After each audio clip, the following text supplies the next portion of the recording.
Great. All right. Well, welcome. My name is Deborah Summerfield. I'm with the Lake County Winegrape Commission. We'd like to welcome you all here today. As you all know, the governor on January 17th declared a statewide drought emergency. So in response to that, the Lake County Winegrape Commission and the Lake County Farm Bureau partnered to put on this event today to provide our agricultural community with a forum for discussion. So we're going to have our presenters introduce themselves, but I'd like to pass it over to Claudia. Hi, I'm Claudia with the Lake County Farm Bureau, and once again, welcome. And although it is a collaborative effort, I do want to especially thank the Winegrape Commission for all the fancy amenities that we have here. It's really nice to have that. To point out the obvious in the room, this is a really short meeting for a really huge issue, and we recognize that, hence our decision to have excellent speakers and presenters that have relevant and current information, as well as will be here for the long haul, as the drought continues, as issues develop and expand. So they are local people, area experts, and we do rely on them and appreciate them. So I'm going to turn this over to Mark Hooper. Okay, good morning, everyone. The first thing I'd like to mention is that we do have limited time today, so it will be my job to roam around the audience, and I'll pass the mics around as we get questions, but once we reach a point where we need to move on, I won't pass the mic to you any longer. And also I wanted to mention briefly that there aren't any water district representatives here today, and so we really can't discuss anything that relates to any water cutbacks that might be coming to Lake County. The intention of this meeting is to focus on farming, and agriculture. And so briefly what I'd like to do is introduce the presenters today, and I don't want to steal anybody's thunder, but I did want to mention that I did come back from Mendocino County yesterday feeling quite dry, and it helped me to understand that this is a very serious subject in Mendocino County, and probably most of you are aware that it's becoming a more serious subject here today, and as we go through the season here, if these rains don't turn into something substantial. We did try to arrange for a little shower to make everybody feel a little better, but that's about the best we can do, I'm afraid.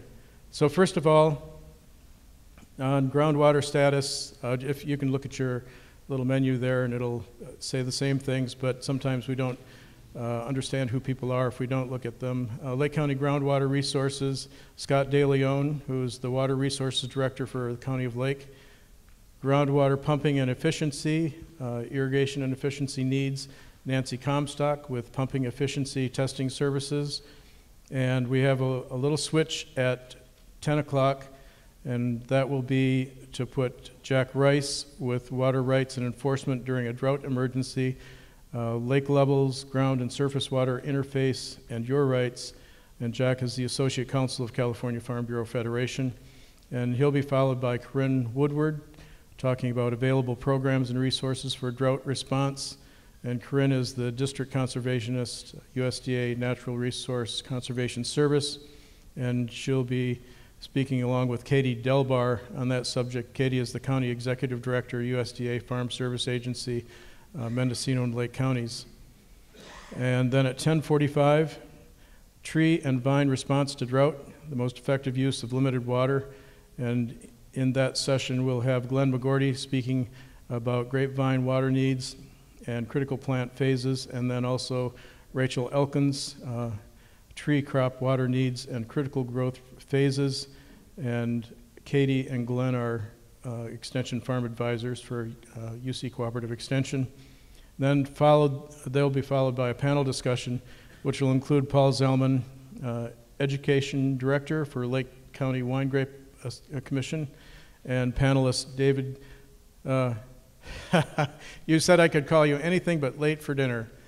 Okay, Giese. David Giese, Well Drilling, Jeff Lyon, vineyard owner and viticulturalist, and Brock Zoller, the pear doctor. And then we'll have a wrap-up, and if we have time on the wrap-up, we'll entertain more questions from the audience. Okay? Thank you. So we'll kick it off now with Scott DeLeon.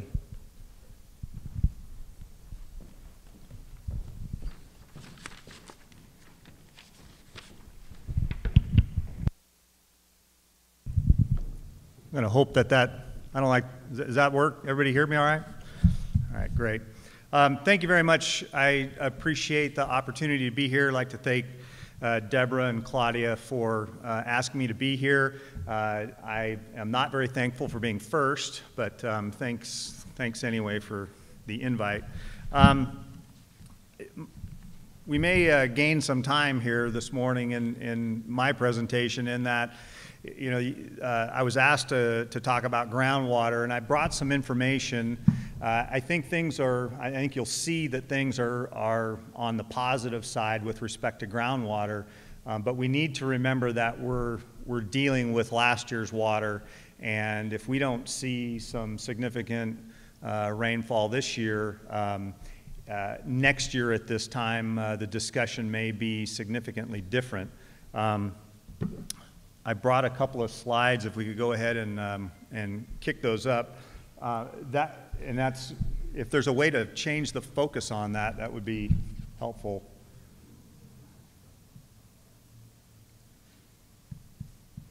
I anticipated that this slide wouldn't show up very well. And so what I want to do is maybe just talk about a couple of things on this slide, and then at the end of my slide presentation, I'll give you the link and where you can actually view all of the slides and all of the zones that we have mapped for groundwater. Okay, well, that doesn't appear to change a whole lot. So I'll try to walk us through this. This is the Big Valley region, and each of those little black sets of numbers next to a red thing there are a monitoring well. This would be a monitoring well, and these would be the readings.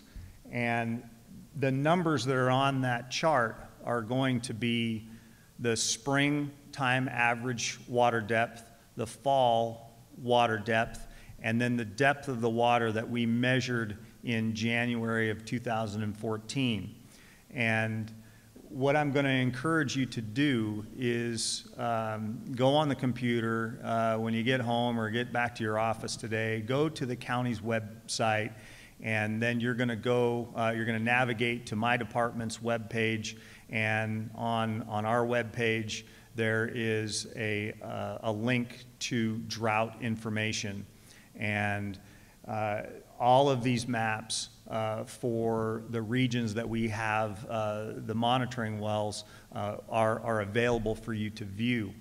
We have basically 5 groundwater basins that we have monitoring wells. Big Valley is one of them.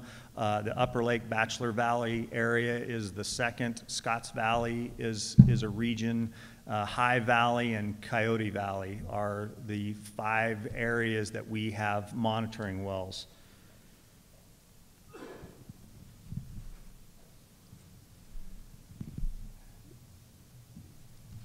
Let's go back one. This well right here, I believe, is the one that I'm going to show you, the graph right there.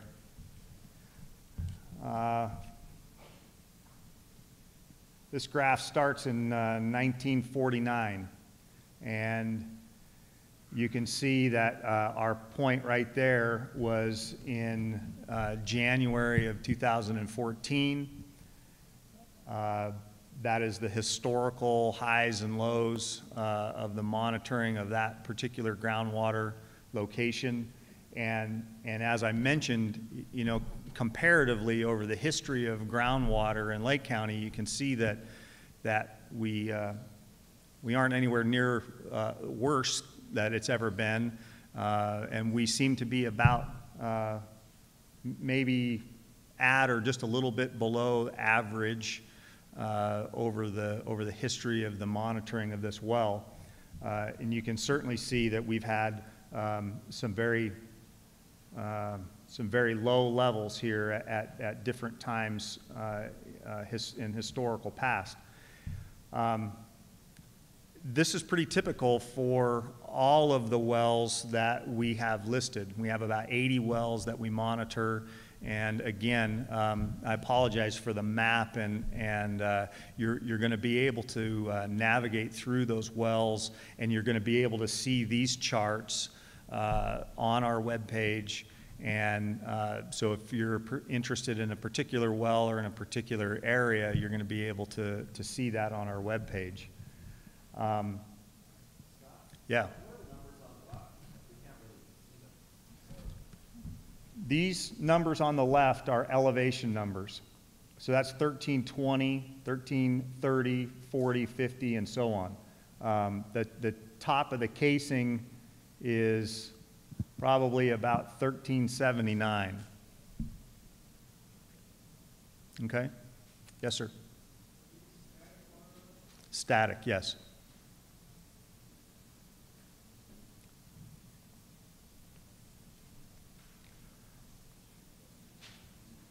So in case you wanted to write this down, the county's webpage is www.co.lake.ca.us. That'll get you to the county's information portal. On the top of that page, there's a menu for departments. If you click on departments, on the left-hand side of the next page will be all the county departments. Water resources is at the bottom.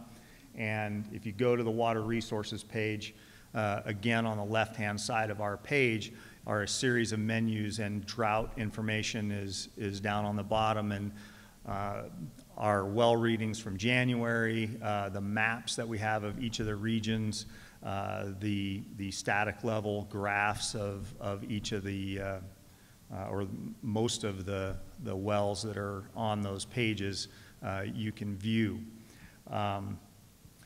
One of the things that I was actually hopeful to do today in meeting with all of you, the board, about a month or so ago, the board asked me to come back to them with a drought management plan. And, you know, I'm not entirely sure what they're looking for, to be honest with you. You know, we manage programs in the watershed. We are responsible for things in the lake, but you know, there isn't a lot that we can change. And so we've been working with a number of groups, and this is my first opportunity really to sit down with the agricultural community and talk about groundwater, or more importantly, listen to you talk about groundwater. And what I hope to do is get more information really from you folks today that I can then take back to the board. And I need to also let you know that next Tuesday at 1:30, the board will be holding a workshop on drought response and drought plan. That's correct, Matt. It's next Tuesday. So that's at 1:30 next Tuesday. Before the Board of Supervisors. They're going to be doing a lot of discussion about drought planning and drought management, to include groundwater, I'm sure. And so I'm going to encourage you to please attend that and be ready to voice your concerns or your interests as it relates to issues and the drought. So with that, I'd be happy to try to answer any questions, and we'll be around for, I presume I'll be here for most of your meeting, and I'll be happy to answer questions during breaks or anything like that. But as I mentioned, I'm very interested to hear some of the discussions related to groundwater later on in your meeting. I just had a quick question with regard to the Board of Supervisors workshop. Will that be held at the supervisors meeting room or where? It will be held in the board chambers, yes, at the courthouse. Static wells are the only way to map an aquifer, right? I mean, you guys have to drill down and find it, and it takes a lot of those wells to be able to get a sense of how big that aquifer is. That's correct. And it's I think it's an indication. I don't think it's the end-all, be-all way of measuring an aquifer, but I do believe that it's a tool. It gives you, in this case, over time, it gives you a relative evaluation or a relative picture of the aquifer. I mean, if you do the same type of measurement, over time, it's going to give you, that relative view. Yes, sir. Okay, if I could just, wherever the microphone is, that's where the next question is, okay? Question, Scott, is relating to these wells that you're monitoring. Are these production wells? In other words, are they pumped every year, or are these wells that are static and just kind of in a non-crop area? I believe they're a little bit of both. Yeah.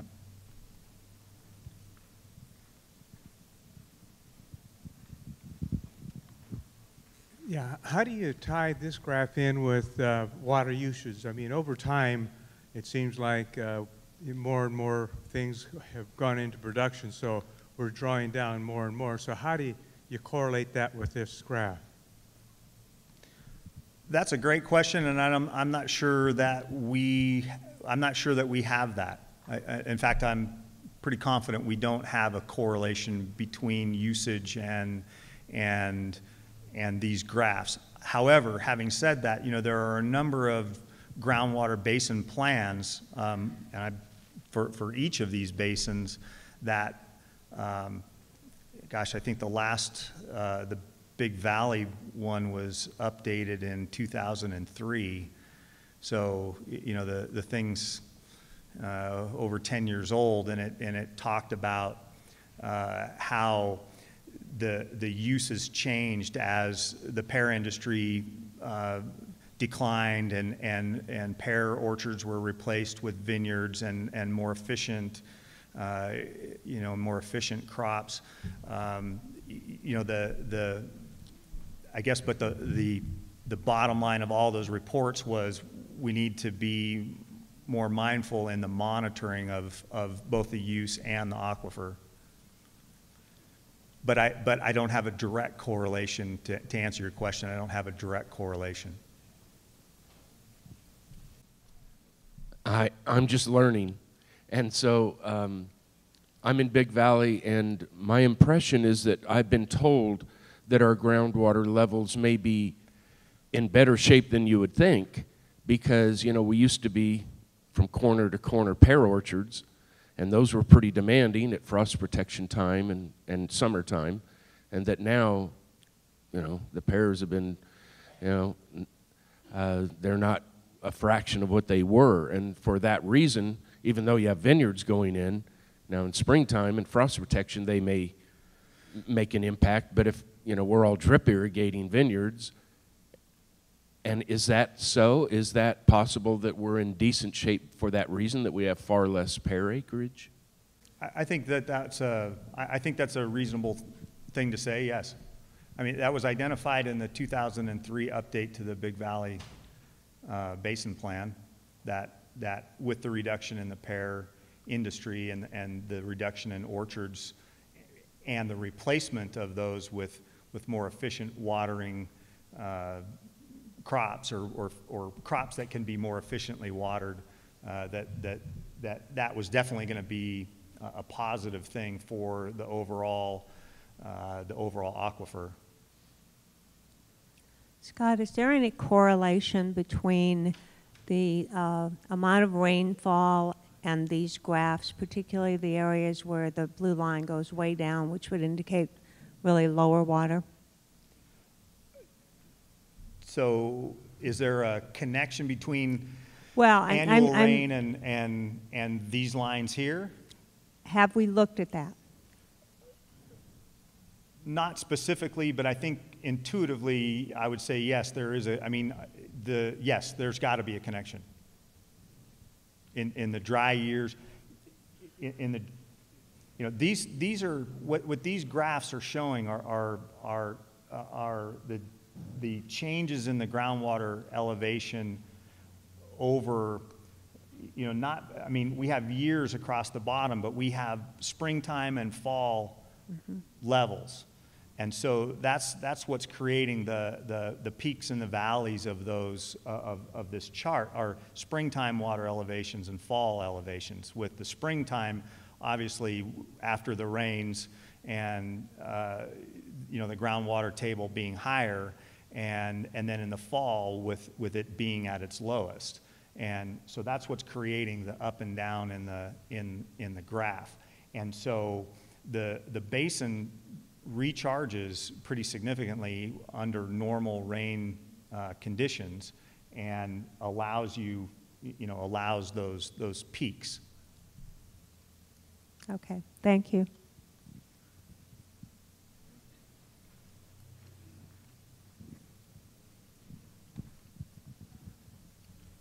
Scott, are you also watching the water levels in places like High Valley and Red Hills? Are you monitoring wells in those locations as well? And if so, what are you seeing? We have one we have some wells in High Valley. Again, you're going to find, you'll find that map. I didn't bring it, but we have that map. I do have a hard copy of it, and I can show that to you at break if you'd like to see it. We don't have anything in the Red Hills area. But we can look at that, and you can look and see exactly the readings that we're seeing in those wells in High Valley. Scott, there had been some discussion about the state requiring ag wells to be metered. What is the status of that? You know, Pam, I don't know the status of that. I don't know the answer. And I had heard some similar discussion, but we are seeing. Gosh, we're seeing assembly bills and things being proposed from drought to invasive species to weeds to, we're seeing all kinds of things being thrown out as part of discussions with assembly bills and Senate bills, and frankly, they're hard to keep track on, and I wish I had the answer to that. I don't. Scott, is the county going to impose any kind of a moratorium on how many more vineyards can be going in? I drive up and down Highway 29, and they're just putting in vineyards like you wouldn't believe. I guess you noticed that. Okay, I think I heard most of that question. Is the county looking at any moratoriums on the development of vineyards? Is that correct? No. And what I would probably recommend is on Tuesday at the Board of Supervisors, there's going to be a discussion about reactions to the drought and development of plans or policies related to drought and other types of activities. And I would presume that something like that would be a topic of discussion on Tuesday afternoon's meeting. Hi, Scott. In Special District's report to the Board of Supervisors in December, Mark Dellinger said that the water tables were critically low in terms of looking at drinking water. How do you, what do you think of that in light of the groundwater data that you have? Well, and Sarah, that's a great question, and I wish I had. I think Mark was probably talking about Spring Valley. He's got some water systems that I know he's going to the board on Tuesday with some emergency actions because of the drought and the water availability and it's just a handful of the systems that he operates. And I'm pretty sure one of them is Spring Valley. We don't have any mapping. We don't monitor anything in that region. Really all I can say is when you look at our maps and you look at the wells that we're monitoring, the majority of those wells are at or above the water elevation is currently at or above the normal average fall elevation, which you know, I think can be a little misleading, but again, when you look at the overall, you know, historical levels here, I would say that, you know, we're certainly not in the worst condition that we've ever been in. We're not in the best condition we've ever been in, but we're kind of at or maybe just a little bit below average, which would seem reasonable considering the amount of time that it's been since it's rained and the considerable dry period that we've had. I think what that speaks to is the type of wells that he's having to rely on for those systems. And you know, I think, you know, there's probably someone in this room whose well is struggling right now, and they would argue with, well, look, you know, my well is really having difficulty. And I think some of the stuff that Mark is dealing with are relatively site specific. Yeah, Scott, I've always assumed from the geology of the area that we don't have any kind of subsidence issues that they do in the Central Valley. And so from the liveliness of this graph here and the ones that I've seen online, it also indicates that. Have you seen any signs of the decompressing amplitudes that would show a trend towards a loss of groundwater capacity? No. No, we haven't. But having said that, I don't believe we have, I'm not sure we have all the information we need to be able to make a determination about that, Jim. I think that that's a pretty detailed analysis, and it's one that we have not done, but obvious changes or obvious indications, we haven't seen anything. Okay, if I could ask everyone to, if anyone else had questions, make a note of them and we'll try to address them at the end. And so next up, groundwater pumping and efficiency, Nancy Comstock.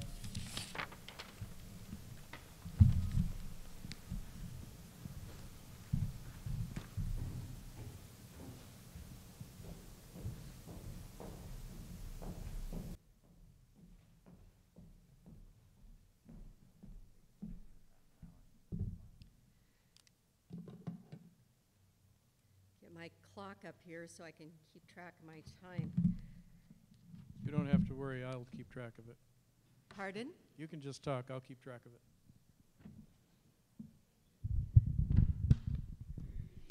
So I'm Nancy Comstock, and I'm the owner of Pumping Efficiency Testing Services, and we do energy efficiency testing on water pumping facilities, pumping stations, and as soon as I figure out which button to push here, we'll get rolling. My presentation is going to be somewhat about pump testing, although I didn't really want to have this be a commercial about my company and what I do, but now that I've heard the conversation, it sounds like you could really use our services, considering the sounding that we do of wells and you know, the testing that we do on your facilities. So I'll make sure and put a little more about our services at the end of the program. We are contractors to PG&E's Advanced Pump Efficiency Program. And under that program, they offer free pump testing services. So that is something that might be of interest to you as you guys are trying to check out the status of your wells and your water systems. So what I'm going to cover today is why pump efficiency is a focus of the state and the power utilities energy efficiency programs and why it should be part of your focus. Pumping efficiency or pumping systems efficiency as opposed to the actual pump manufacturer's rating on their pumps. And I don't think we should ever bypass a conversation about VFDs. I think they are vitally important to pumping systems and making pumping systems efficient. Again, a little bit, I'll go into PG&E's advanced pump efficiency program that they have that offers free pump testing services. And then a tiny bit about the pump testing itself. So pumping has gotten to be like as big a deal as the drought. And many of you may be putting wells back online that haven't been run recently. So we would like to support you in making sure that those systems are running as efficiently as possible in the hopes of costing you as little as possible. These are just statewide figures about what we're seeing in efficiency losses across the state. So when we are looking at electrical pumping systems, the first item would be electrical losses. That's like transmission losses, power factor. When you're running things inefficiently, it degrades the power on your lines. So when there's lots of motor loads that are running inefficiently on a line, it degrades that power quality, and it's something called power factor. And so when you get your power at your pumps, and again, these are just statewide average figures, you're going to be looking at about a 2.1% loss right away because of inefficient systems that are running. Motor losses, you see about 21.6%. Pump losses are huge. The largest energy cost savings that you guys can get are from replacing or rebuilding, repairing your pumps. So I'm not sure what this miscellaneous 0.1%, you know, the little pipe on each end of the pump that some guy studied, so we had to get his 0.1% on the board. But head losses would be, of course, all your piping configuration, the elbows, the friction losses in the pipe itself, valving, and then leakage. So any bypassing that you're doing, recirculating that you're doing, or just actual water running on the ground. And all those are something that you can do something about. So when you're looking at across the state how much workable energy that everyone is paying for is actually being utilized, it gets down to a very small number. So with pumps, you have the pumps themselves, you have the pumping system design, you have the pumping system components, and then how you operate your pumping system that are all going to affect the cost of that system.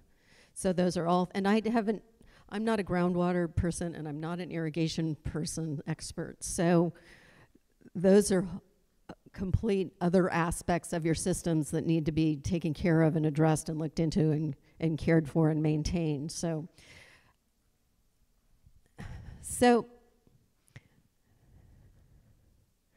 this is a typical vertical turbine pump and motor. So the top part, when we're looking at what we call OPE, or overall pumping plant efficiency, or overall performance efficiency, operational pump efficiency, OPE can mean any of a number of things. There are a lot of efficiency losses just in this section right here. You're going to have your motor is going to be about 88 to 95% efficient. And then transmission losses, you're going to have about 95 to 97%. So that's your line loss, your shaft losses. Bowl efficiency or pump efficiency. So pumps, that is not the overall plant efficiency, that is just the pump itself as it comes off the manufacturer's line, can be about 60 to 80% efficient.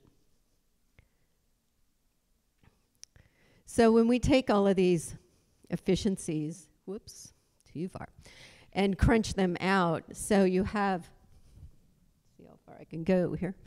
You have motor efficiency, ME, of about 93%, transmission efficiency of about 96%, and that can include your electrical transmission losses in that also, as opposed to your piping and distribution losses and the line losses.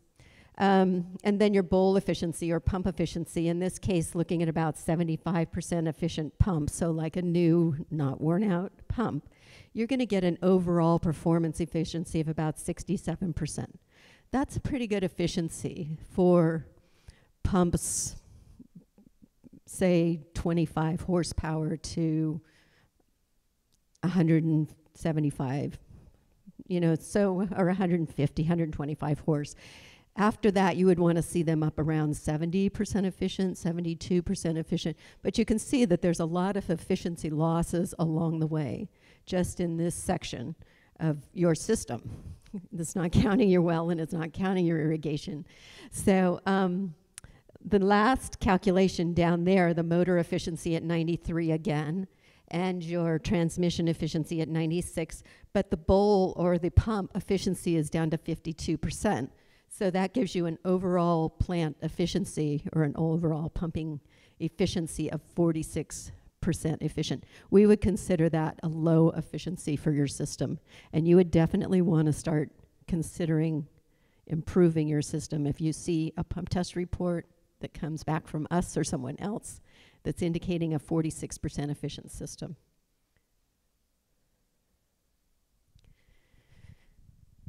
So again, we're talking about OPE, the overall performance efficiency of your pumping plant. So again, this example down here at the bottom, we have an 85% efficient motor turning a 76% efficient pump. That gives you a real efficiency of about 65% efficiency.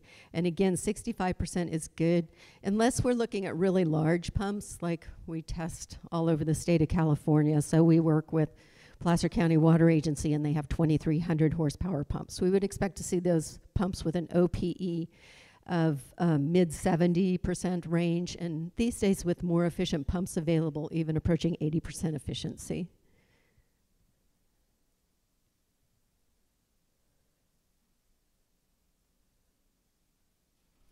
So, so then there are the pumps themselves. So these are pumps and motors, but pumps, motors, shafts. So the three typical types of pumps that you guys are going to see for water systems are a vertical turbine, a submersible, and a centrifugal. And they all in themselves have inherent efficiencies and inefficiencies, all of which are improving these days. But like submersible pumps, inherently electrically inefficient because you are dropping that motor down the well, so you have additional resistance and heat buildup in that line. So something that can be accounted for with larger gauge of wire. Also, submersibles are water-cooled systems, and they don't always get the surface area coverage that they would need. So you want to really start taking a look when you buy a submersible pump or buy any of your pumps at the efficiency of the actual pump that you're buying. Centrifugals, you can get much more efficient these days. They've done a lot of design improvements on your centrifugals or your booster or your jockey pumps, they're also known as.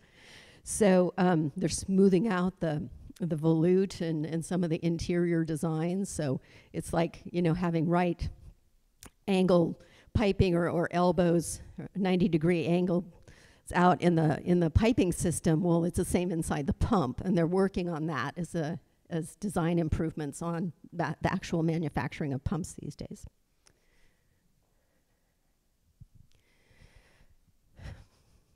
So this is something that I would love to be able to like imprint in your minds. This is something I really would really like for you guys to get. That the life cycle cost of a pumping system over the life of a pump, the majority of the cost is going to be the energy. There's maintenance cost and you know, miscellaneous over here. But as opposed to the initial cost, now I know pumps are not cheap. I know pumping systems are ridiculously expensive, I know. But considering the cost of running those systems over the lifetime of that pump, I want you guys to consider when you're buying the system initially to not do the penny wise and pound foolish thing. Look at the life cycle cost of that system. Don't buy the BJ pump off the rack. I'm sorry, you know, don't buy the cheapest pump. It's not necessarily the best pump.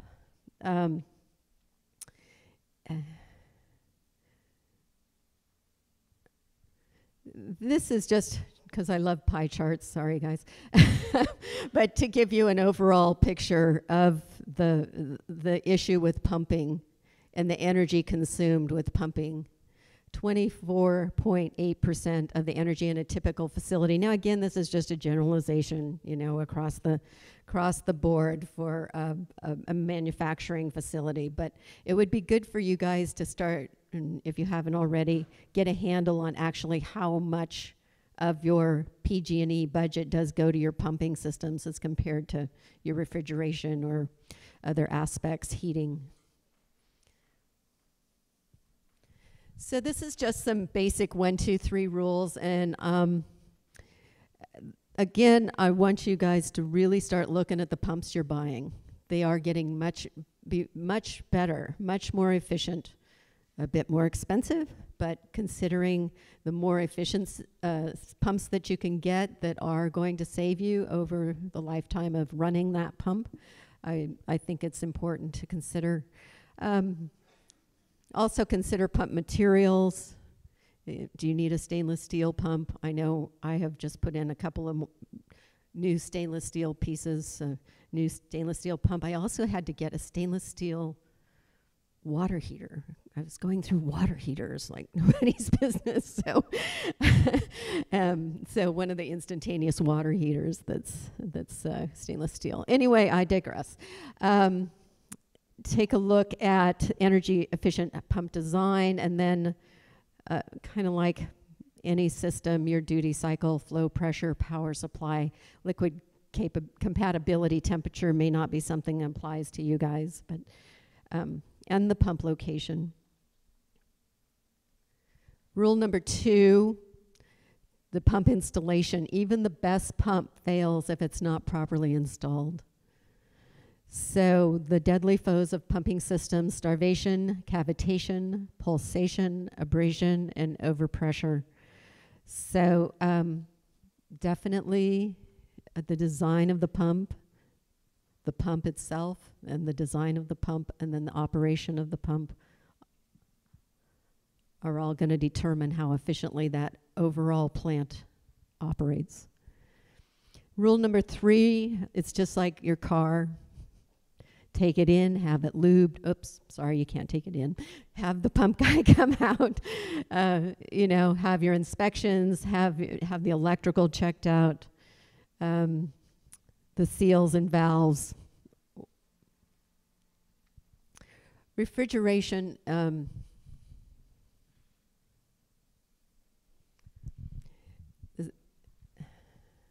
So now I'm going to talk about pump efficiency, and I'm going to start in a really strange way. I'm going to start by talking about refrigeration and the other energy efficiency improvements that have come along over the last 30 years. Have you seen, I'm sure you've seen, how could you not have seen, when you go to buy a water heater or a furnace or a light bulb or anything these days, they have the big yellow sticker on them. It says you are going to save this much energy when you buy this appliance over a standard efficiency appliance. That is Energy Star labeling, the Department of Energy. And like you can now get, in 30 years ago, you'd buy a furnace, it was 50% efficient. Now you can buy a furnace that is 97% efficient. I mean, amazing, absolutely amazing in my opinion. Heat pumps have gotten so much more efficient. However, the one thing that really made all the difference in the world in California being able to manage the electric grid and maintain at energy consumption levels of 30 and 40 years ago was the refrigerator, the energy efficiency improvements that were made to refrigeration systems.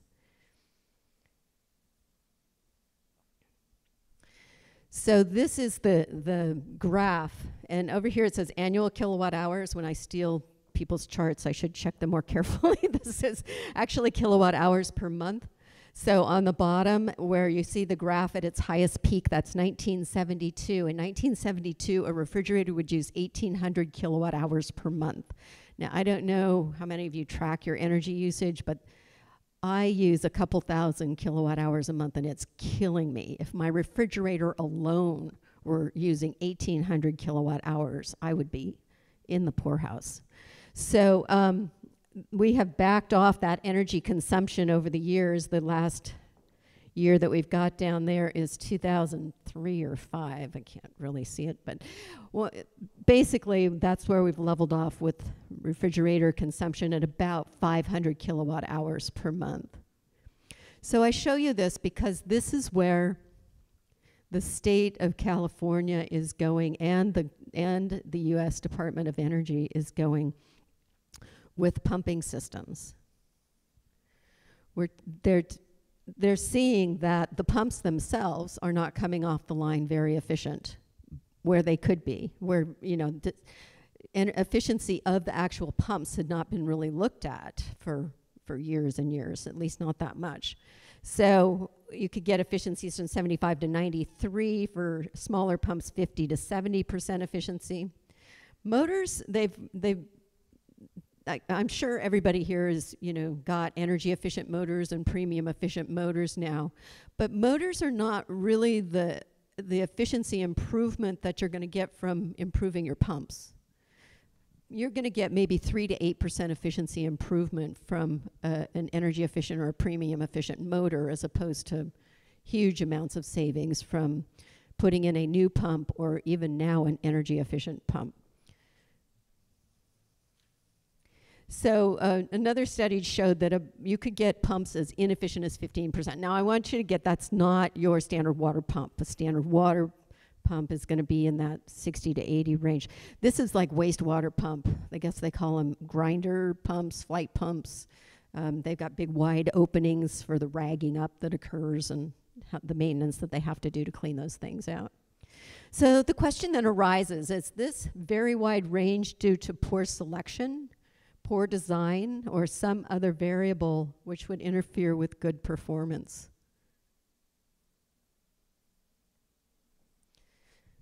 So currently, at the request of Congress, the Department of Energy is looking into setting higher standards for pump manufacturers. So like they did with the furnaces, oh dear, they're going to start regulating, or at least they're looking into regulating pump manufacturers so that pumps are much more efficient. So that is something to start looking at, rather than just replacing your pump with the same old standard pump you've been buying. Start looking for energy efficient pumps, comparing those prices and determining if that's going to be cost effective for you. Okay, I don't have a lot of time to go into variable speed drives. But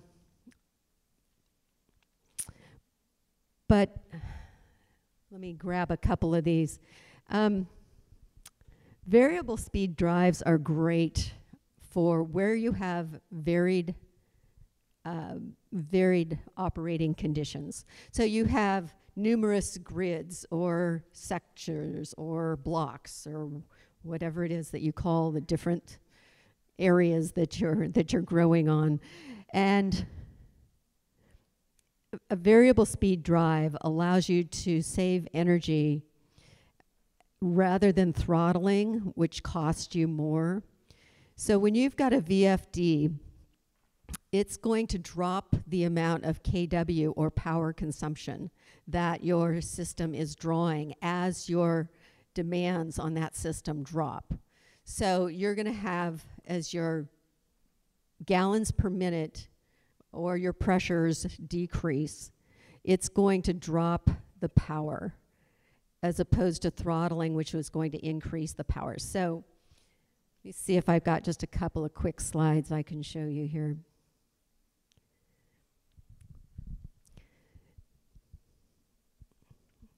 So why this works, why you get such a huge savings with VFDs, and there are pros and cons to VFDs. I mean, you need to keep in mind that you're putting a very expensive computerized control system out in the middle of a field, possibly.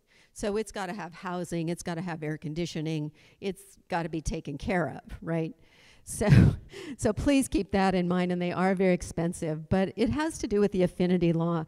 And just skipping to the very bottom line here, basically what you're doing with that VFD controller when you're dropping the hertz is you're dropping the RPMs. This affects the brake horsepower, which is actually the shaft of the pump, and slowing down the RPMs.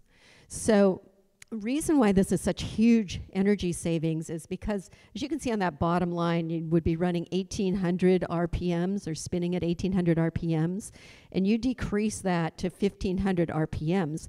It's not just that simple decrease, it's the cube of that decrease. So we've got 100 brake horsepower, and just for the sake of simplicity, we're going to consider that 100 horsepower or 75 kW, 76 kW, which is how PG&E bills you for your power. That's your demand charges. And that is going to decrease down to 58 brake horsepower, which would be more like 45 kW. So again, that's your demand charges. It's costing you, what, $1.50, $2.50, $4.50, $7.50 per kW of connected load these days.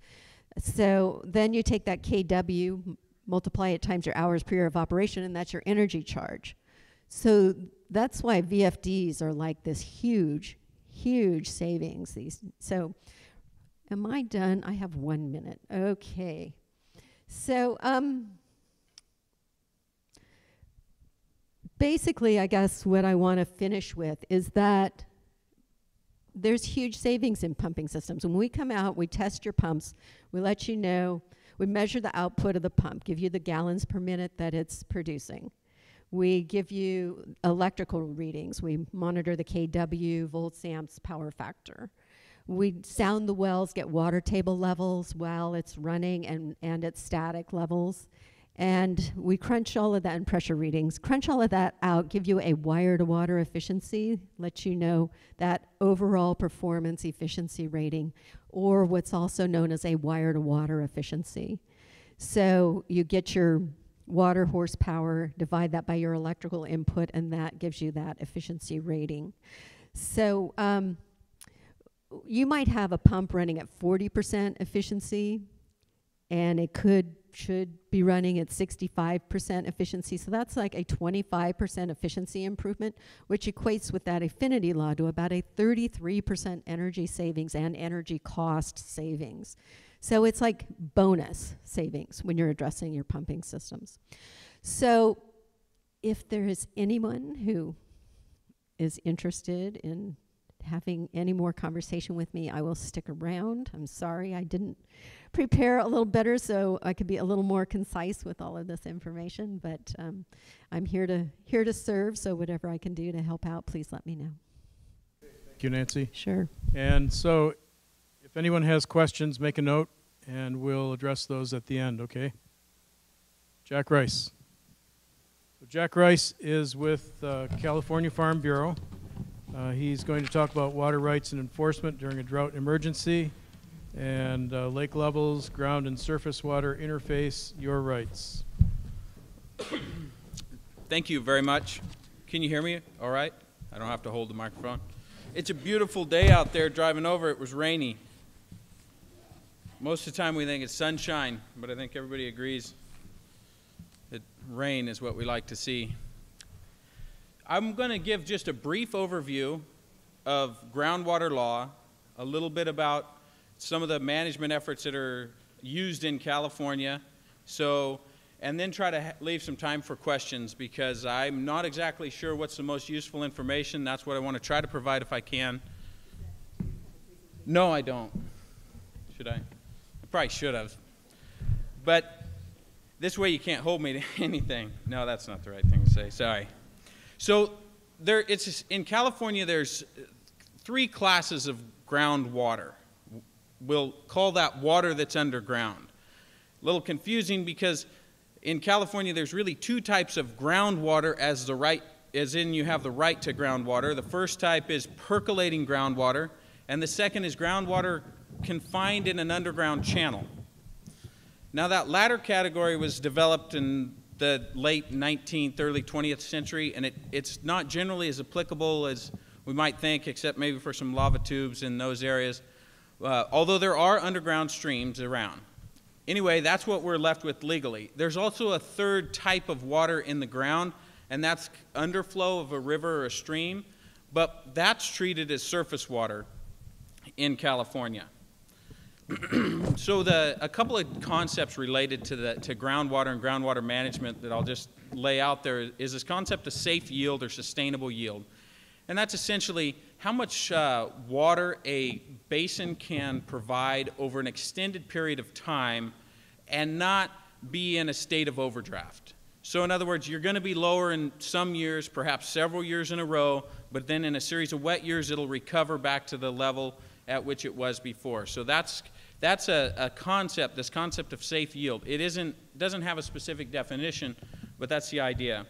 Another is that there's a couple of different kinds of, or classifications of groundwater that can sometimes be relevant to help understand how it works. One's a confined aquifer. That's the stuff that doesn't really have a near-term connection to surface flows. And then there is unconfined groundwater that often has a temporally closer connection to surface flows. There's lots of other nuances to that, but that's just one way to think about the kind of, as groundwater issues come up, those two types. So now the types of groundwater rights. The most common one is an overlying groundwater right. That is what everybody that owns land, you have a right, like a riparian water right, to use the water that's below your land, on your land, subject to what's reasonable and beneficial. So you can use that water, but it has to be reasonable, it has to be beneficial. The second type of groundwater right is an appropriative groundwater right. And this is a little weird, it's a little hard to understand.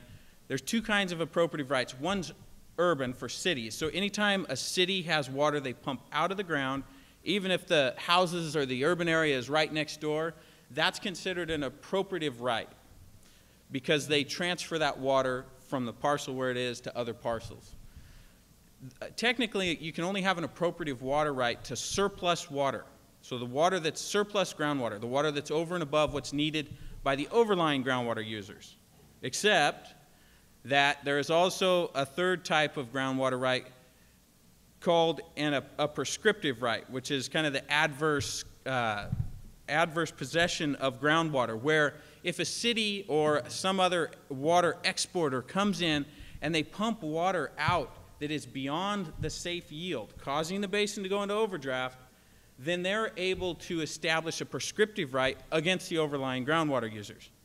That's one of the reasons you see counties with, and I think Lake County has one of these ordinances, that sort of try to control groundwater exports, because that's the one thing that can interfere with overlying groundwater users. Now,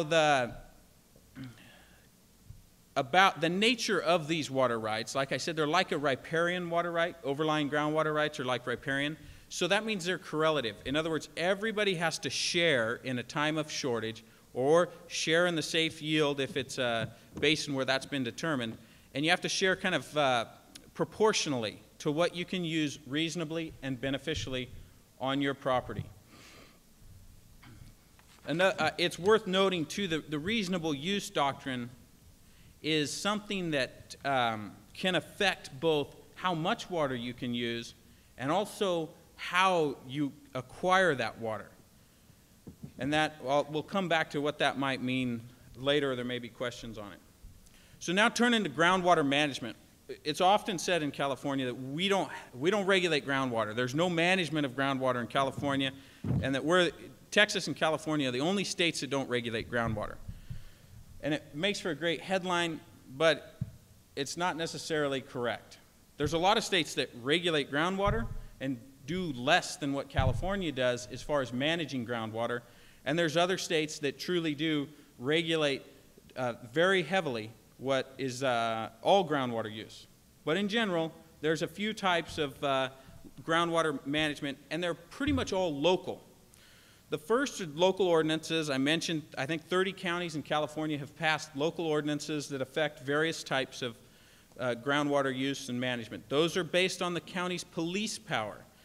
And we don't know what the contours of that power is. We know that it can affect, how you dig wells. It deals with well interference. It can deal with exports. But there hasn't been a lot of clarity on what the contours, what the limits of that authority are. The second are what they call AB 3030 plans. Those are local agencies that have anything to do with water can develop a groundwater management plan. And that groundwater management plan can address things like overdraft, saltwater intrusion, water quality. And it's intended for that agency to come up with how are we going to figure out and solve whatever groundwater problems may exist in our area. The third kind is special act districts. Some areas, some particularly heavily urbanized areas or areas that rely on groundwater quite heavily in Southern California, the legislature actually adopted special acts that created agencies that specifically control groundwater, and they can control extraction and charge fees in order to figure out how to replenish the groundwater. And then finally, the fourth way that we manage groundwater in California is through adjudications. And adjudicated basins are where the court goes through an extensive process to figure out who has water rights, how much they can use, and then establishes a water master who will make sure that the terms of the adjudication are followed. And so I think that's kind of the really quick overview. I would say, going back to the groundwater management plans, it's important to realize nobody can regulate except through an adjudication how much water any person takes. So there's no, the State Water Board doesn't have that authority, and the local government doesn't have that authority to say each person can take so much groundwater. That only way to, in California that's developed, the way you figure that out is through an intensive fact-finding process where you try to figure out, okay, who's been using water, how much have they been using, how much is available, how much can we allocate amongst these users. And that process is what's called an adjudication. So that's why our management, even though adjudications are often sort of feared concepts, that's kind of this intensive fact-finding process that we go through. So I know that was kind of a blitz through groundwater rights, but I wanted to make sure there was a few minutes for questions if anybody had any. Yes, sir. I'm wondering if a certain situation I have might qualify as well interference. I have a well next to Seasonal Creek, and I believe that Seasonal Creek is very important in recharging my well. And somewhere up the creek, one of the major tributaries, some pot grower built a dam and created a huge reservoir. And so we noticed one winter that we weren't getting last winter we weren't getting the flow that we were getting before with the amount of rain. And that's when the county did a Department of Community Development did a flyover of the area and found this guy's private reservoir for his pot farm. And and I'm thinking, yeah, that's interfering with my well. Great. Somebody asked a law school question. So that is a challenging situation where you have surface water rights interfering with the groundwater use. Well interference as a concept is generally applied to the situation where, when you turn on your well, you can have two houses next to each other, and if they put their wells too close, when they turn on their well, it kind of creates a cone of depression, and it can cause another well to suck air or whatever. And so that's well interference. What you're talking about, I think, is more of a water supply issue and kind of this nexus between how somebody's water use, surface water use, could potentially affect groundwater recharge. And that is just really complicated. You may be right, although it cuts both ways because you don't necessarily want, you would not have a groundwater right if the water you were using were actually from that creek. That would be more of a riparian surface water right, which you still, I'm not saying you don't have a water right, but that gets really confusing to figure that out. On the other hand, that water user, which I'm sure was complied with all of the regulations everyone else has to, would have to, I'm from Humboldt County too, should have gone through the water rights process, which should have address some of the issues that you were concerned about. If that didn't happen, then yeah.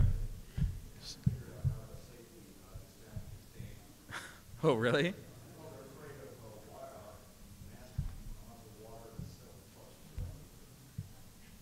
Oh, right.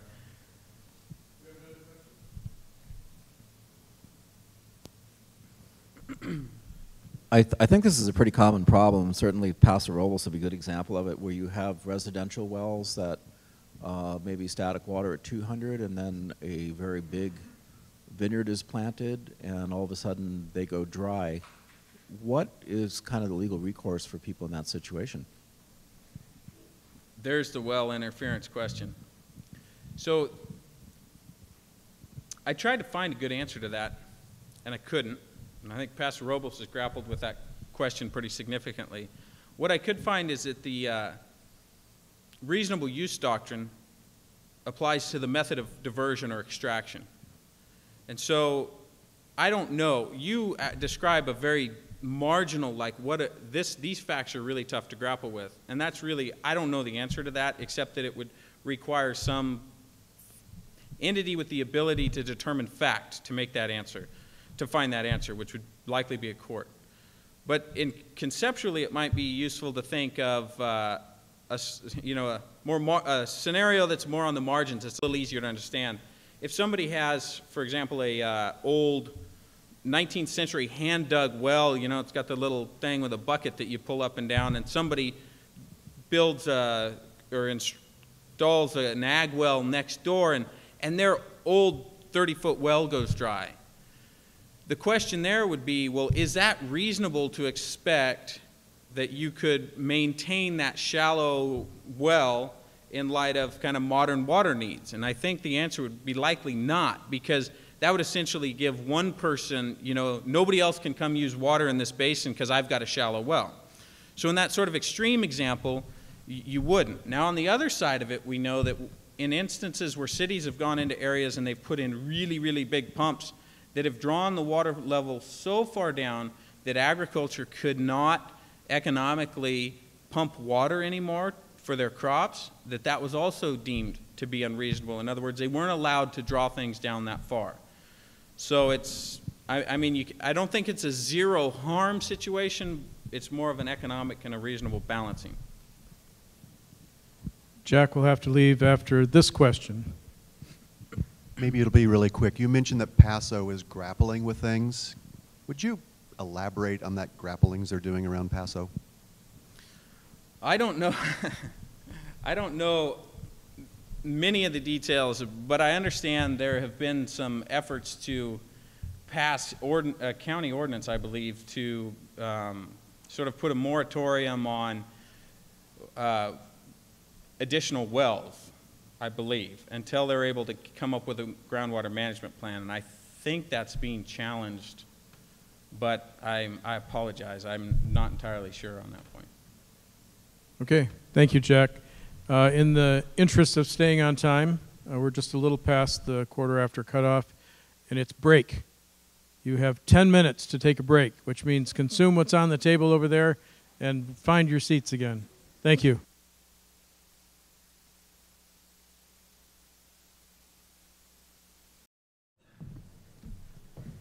Okay, I don't have a presentation, and I will be very fast. I'm too short, I guess. I'm Corinne Woodard. I'm with the Natural Resources Conservation Service here in Lakeport. I think a good portion of you know me by now. But I want to talk really quickly about some of the opportunities that we have through some financial assistance for drought. Through our EQIP program, we've received, I think, $20 million to the state of California for drought assistance for kind of a limited number of things, including emergency livestock water. And I don't see a lot of livestock operators here, but if any of your friends are out there and struggling with livestock water, that's something that we have assistance for. And then on the cropland side of things, which is probably more where you guys are interested, we've got our number one priority in the state is funding for cover crops and keeping soils from eroding. Back in 2009 during the drought, there was some massive problems in the valley with blowing soils, causing problems for I-5 and Interstate 99. So that's kind of our number one priority. So if anybody has any fallow fields, that's something that we would be able to assist with. And then beyond that, we're looking at how can we make irrigation system improvements, making systems more efficient, implementing irrigation water management techniques if anybody's interested in installing sensors, soil moisture sensors, things like that that could assist you with doing better water management. I've included I left some handouts on the back table there that have some information about water management on your farm, and then soil moisture by feel, so by digging holes in your orchard to see what your water content is.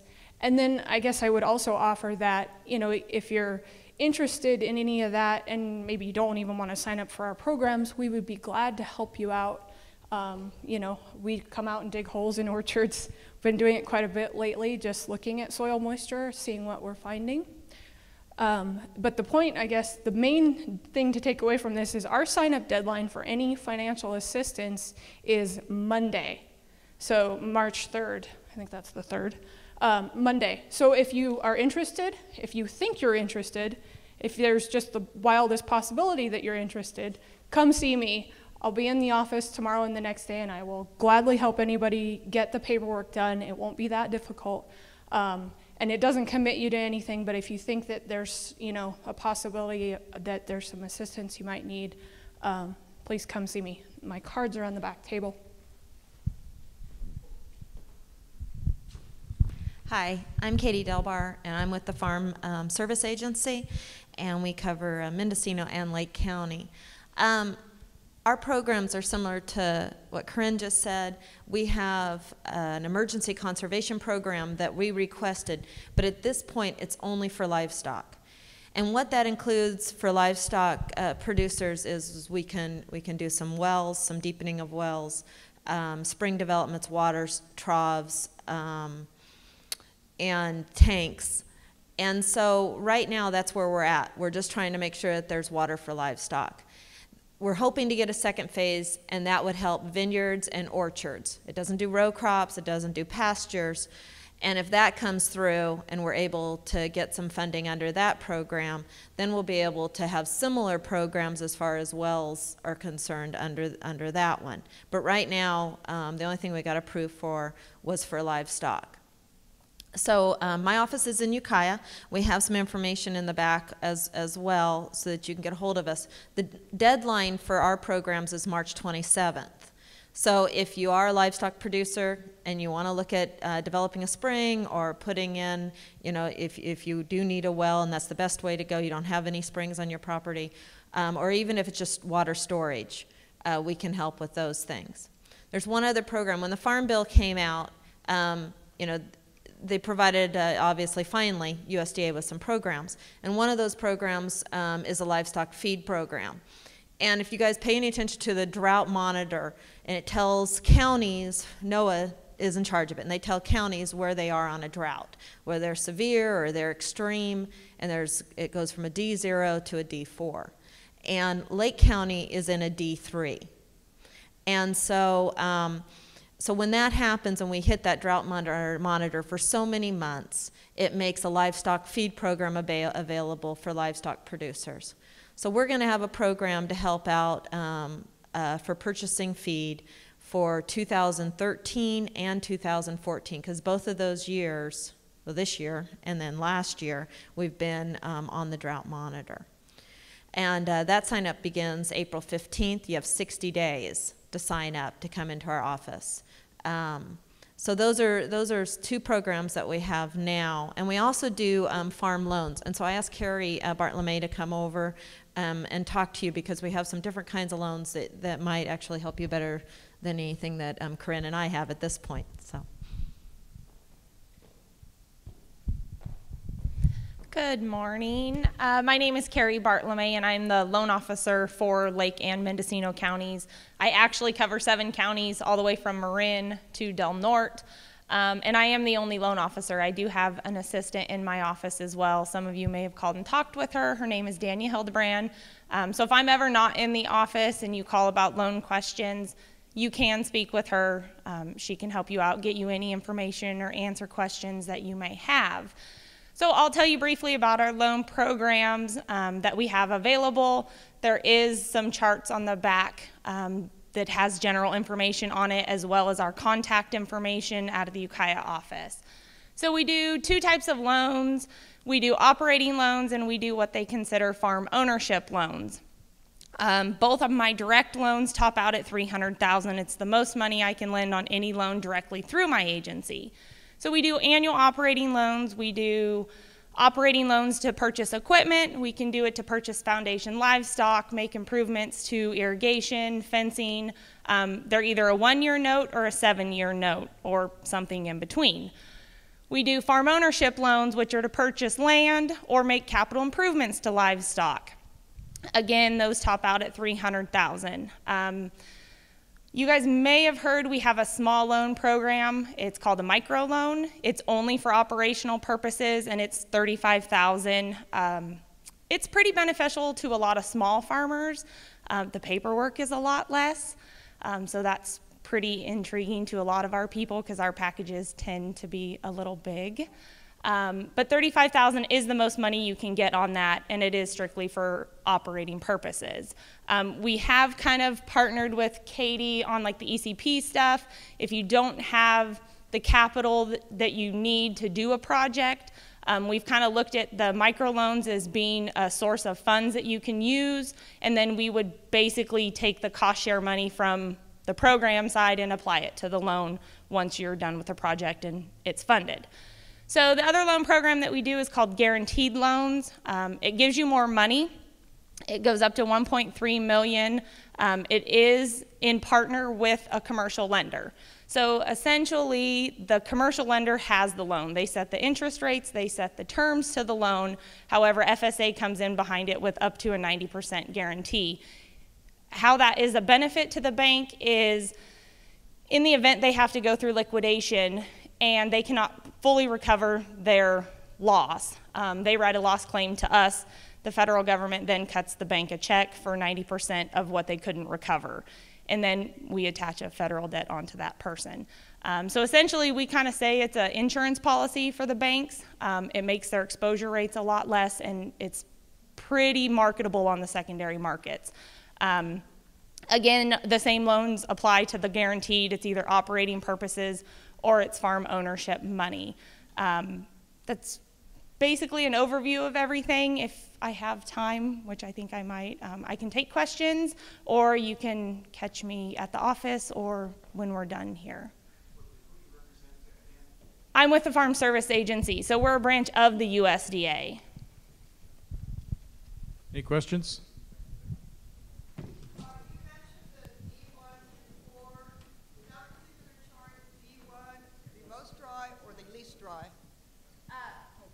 Let me try again. Can you hear me now?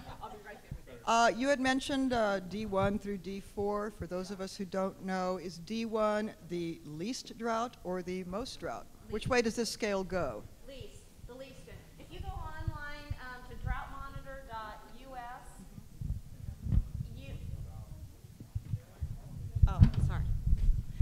if you go online to the Drought Monitor US, I think it's what it is, droughtmonitor.us, you can pull that up, or at least it will get it to you and you can find it.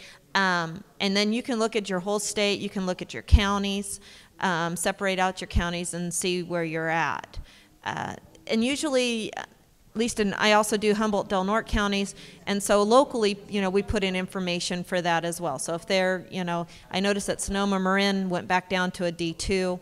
Not quite sure why. The Ag Commissioner in Marin's working on changing that. It just kind of can help with more programs sometimes with producers when you're in those. So if I could just, as a reminder, we're videotaping this, and so we need to be on the microphone when we talk so that the camera can pick it up. All right, any other questions? No. Okay. Thank you very much.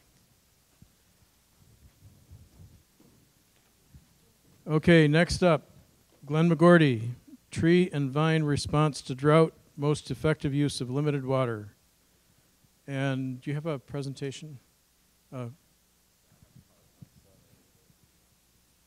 there's a little button on there, a green button to give you a pointer. Just remember that you need to click it towards the back wall to get to change. Which is the front, which is the back? I think it's this way. Here's your pointer. Okay, and then just point it at the back wall to change sides.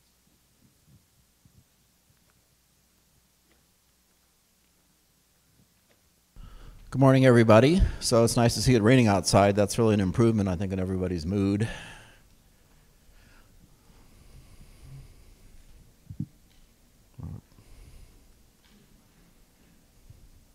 I don't know why we can't standardize these changers. Oh, there we go. Okay, so I'm going to talk a little bit about managing water in a drought for vineyards. And I really want to give a lot of credit to my friends in Australia. In 2001 and 2002, I traveled each year for 3 weeks as a visiting scientist to Agriculture Victoria.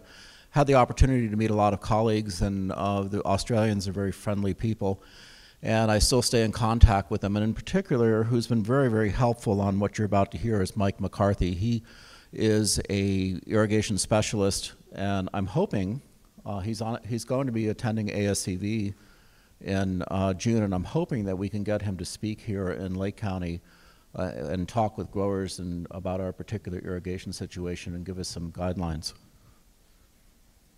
So if in a year like this, the first thing that I would tell you is confirm your irrigation water amount and availability. This is just real basic homework. Knowing your pond levels, your well levels, will you be allowed to pump from other surface sources? These are all things that are sort of the basic stuff you better do before the season begins, because you're going to have to use your water carefully and strategically. And you need to know how much you got and whether it's going to be available at the times when you need it. This is also critical too. Much as we heard about pump efficiency, be sure your irrigation system is working properly.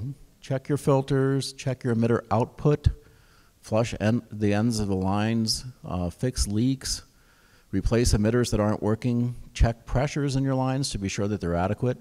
And if you need help, either Cooperative Extension or the NRCS can give you some assistance, particularly for determining things like water or distribution uniformity to see that your system is putting water out evenly. Because if you're trying to schedule water carefully and one end of your system is putting out water at double the rate of the other, you're going to have real problems trying to make things grow well. So these aren't hard to do, and we can give you some help with that, as can NRCS. This is really kind of the most important take-home message I'm going to give you today, is managing water for the growth stage of your plants. There are certain points where you absolutely positively have to have water available to you, and other places where you can strategically use it to put the balance of growth in your favor to conserve water. Now, we're right at the dormant stage. Rainfall and light irrigation is probably what would be relied on in drier places, but I think here, the way things are going, we're not going to have to worry too much about it. This is a strategically critical point, bud break to flowering. We want to be sure that we have water as we get to the flowering to fruit set. So if we were not getting rain, if it's particularly dry, you want to be sure ahead of flowering that you put water on, because basically a plant that's sensing drought is not going to set a crop. All right? So really, really important that you have adequate soil moisture at bloom time. Fruit set to veraison, this is usually where we want to hold our water back in a dry year, and more I think people are holding water back anyway, because we've discovered regulated deficit irrigation. We know that this is a way of improving fruit quality, so we're not putting water on. The object isn't to grow as big a plant as possible, it's to grow quality fruit, and I think that the message has been conveyed very clearly to most growers here in Lake County, and I think most people get this. So veraison to harvest, though, this is where, if you have a limited amount of water, this is where you're going to want to be putting it on. You want to irrigate to keep the leaves on and ripen fruit. Back in this area, part of the reason we're practicing regulated deficit irrigation is to keep the fruit a little bit smaller and the canopy a little bit smaller, because both of those things are dependent on using lots of water to get to veraison and then finally harvest. Lastly, the other thing that I think is very important in Lake County is harvest to leaf fall. It's really nice to irrigate if you can, to have a little bit left over, because my observations are over the years, if we go into a cold winter, which we're likely to get in a dry year, with a low moisture status in the plants, we're much, much more likely to get water damage. Winter damage. So we don't want to irrigate to the point where we're making plants green and grow late, but we do want to have some moisture in the plant so it can properly shut down and prepare itself for cold weather. And I've noticed the worst damage I've seen in both a lot of ornamental plants and also grapevines is when we go into winter dry and then have really, really cold weather. Okay, so plan on a smaller crop if water isn't adequate. Just right from the beginning, strategically, figure we're not going to set as big a crop. You're going to prune to fewer buds. We're going to drop fruit if we need to and try to make a smaller canopy. So this again, don't water up front, water later, okay? And this is a strategic thinking from the beginning. If you're in Big Valley and you have plenty of water and your wells are right up to the top, then you probably don't need to worry about this. But on the other hand, if you're in High Valley or Red Hills and you've had some issues before with your wells not working so good, as it gets drier, then you may want to pay attention and kind of hold back a little bit in the beginning of the season.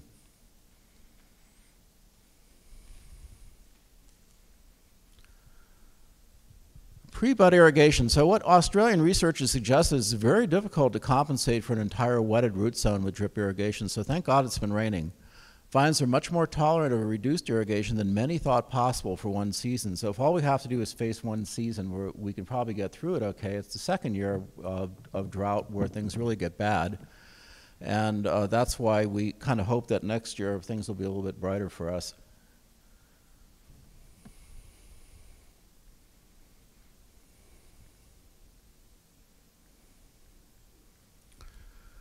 So pruning strategies, there's a number of things you can do. If you're starting early, prune to a normal bud number and see what happens with the rain, and then you can always adjust. On the other hand, you can also long prune and then adjust at bud break if you don't have big acreages to cover. You can also wait until after frost and then remove shoots during the suckering pass to adjust to be sure that you're not overloading your vines. Water status at bud break, you want to have enough water, and so I think most of the North Coast is probably okay. We can store in most of our typical vineyard soil profile somewhere between 3 to 8 inches of water, and we've had enough rainfall to do that, so I think we're in good shape. I don't think anyone's going to have to irrigate coming up to bud break. I was worried for a while, especially in January, that maybe we'd have to do that, but since the rainstorms that we've been having, I think we're in good shape. However, it's not a bad idea to check, particularly if you're on a little bit lighter soil, get down there with an auger, or since NRCS did offer to come out and take a look with you, take advantage of that. I'll help you too if they're not available. And either instrumentation or soil auger does it pretty quickly. Now from bud break to flowering and fruit set, this is from down under, and what the months are off, so you have to stand on your head for this to make sense, because it's from Australia. But the point I want to make is that it's a 2-year process. So starting from when buds are initiated, they're actually being initiated at bloom time the previous year for the next year's growth. And it takes almost 2 years from initiation to the time you're finally picking the fruit and crushing it. So we have to think in 2-year cycles, and that's why we have to think a little bit strategically about not overloading things if we have limited amount of water. Because if you get into a situation of where you overcrop and you're running out of water, basically next year's crop is going to be lost. So our strategy is to practice regulated deficit irrigation so we don't make a big canopy. And if it's warm and dry, irrigate before bloom. I think we're going to be okay. We probably won't have to do that. But if you have any question about it and you have a little bit of water, put some on ahead of bloom. Because we know that dryness at bloom will almost certainly result in a poor crop. This is a critical point for the plant, and in Australia, that's what they try to do, is to hold back a little bit before that, save their water for bloom, put the water on, and then save water past veraison. So that's kind of their 2 points where they really try to focus on irrigation, is at bloom time and then after veraison. As Michael McCarthy said to me, you can set a nice crop, but if you don't have any water to keep the leaves on, it's not going to help you. So you got to really kind of work carefully to conserve water to veraison. That's a critical time of irrigation for you. Canopy management. Don't promote a big canopy. Real simple. Watch the fertilizer and water. Your shoots should be about 3.5 feet long with about 8 leaves, and avoid sunburn by light leaf removal in the fruit zone. So in a dry year, I would say be very, very light with your leaf removal, unless you're blessed with good deep soil and a big well like we might have in Big Valley. But for the rest of us, let's be a little bit careful with that. And as far as shoot thinning goes, it's a practice that's done in a lot of regions. So you may have 3 shoots on a spur, and that's great for production. But in a dry year, I'd rather see you look like this, where you only have 2 shoots per spur and 2 clusters per shoot. You're holding back the size of the crop. It's going to take less water to ripen, and you're more likely to end up with good quality fruit. Okay, following the fruit set, we're going to limit our water to control fruit size, advanced maturity, and color. The Australians really like using soil moisture measurements, either with sea probes or watermarks.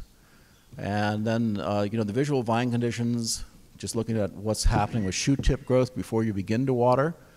Using pressure bombs or stomatal conductance is also a possibility, although the Australians don't like those because of the kind of conditions that they work under. They have technical reasons of dryness that don't allow those equipments to work well unless it's pre-dawn measurements. And they don't have graduate students to send out to do that work, so they don't do it. This is something that is not an expensive technology that the Australians widely use, and these are gypsum blocks and watermarks.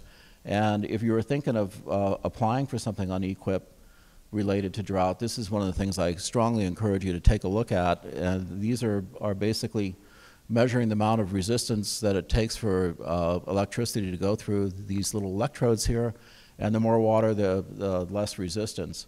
Very, very efficient system, not expensive, a little bit hard to understand at times, but basically what happens here, you're starting with a fairly moist profile, it's getting dry, so you turn on the water, and you're watching season water applications. So this is a really favored system. There's also capacitance probes and other things. The point is, there's equipment available to help you. And I think as we move forward with what's going to happen with how do we manage water efficiently in California, these kinds of technologies are going to be required, and certainly in some irrigation districts where water is in short supply. A point here that the Australians make is that, and we all know this too, is that depending on the type of soil you have a wide range before you have to kick on the moisture to replenish. So these are thresholds using these little soil water tension devices. So at 40 kilopascals, the water's not being held very tightly to the soil. But at 100 in a sandy soil, that's reaching a point where you better turn it on or your plants are going to start to wilt. And in loam soils, we can see you've got a wider range, and then in clay, you've got even a bigger range because these are soils that hold more moisture, so you've got a wider, you don't have to be quite as precise with your irrigation is the point. However, having instrumentation really, really helps you, telling you when to kick on your irrigation in a regulated deficit irrigation approach. Crop load. The more fruit, the more water you're going to need. So if you have no water, this is one of the things that they did, and they had a horrible year in 2006 where the Murray-Darling River only flowed 20% of its normal flow. So they basically shut water off to pretty much all agricultural water users. And at that point, they went into survival mode, and what they did is they took the fruit off. They either ran a machine through or they used urea sprays, and it was survival mode trying to keep the vines alive. And they found that when they did that, their vines would recover pretty well the next year when they finally had water.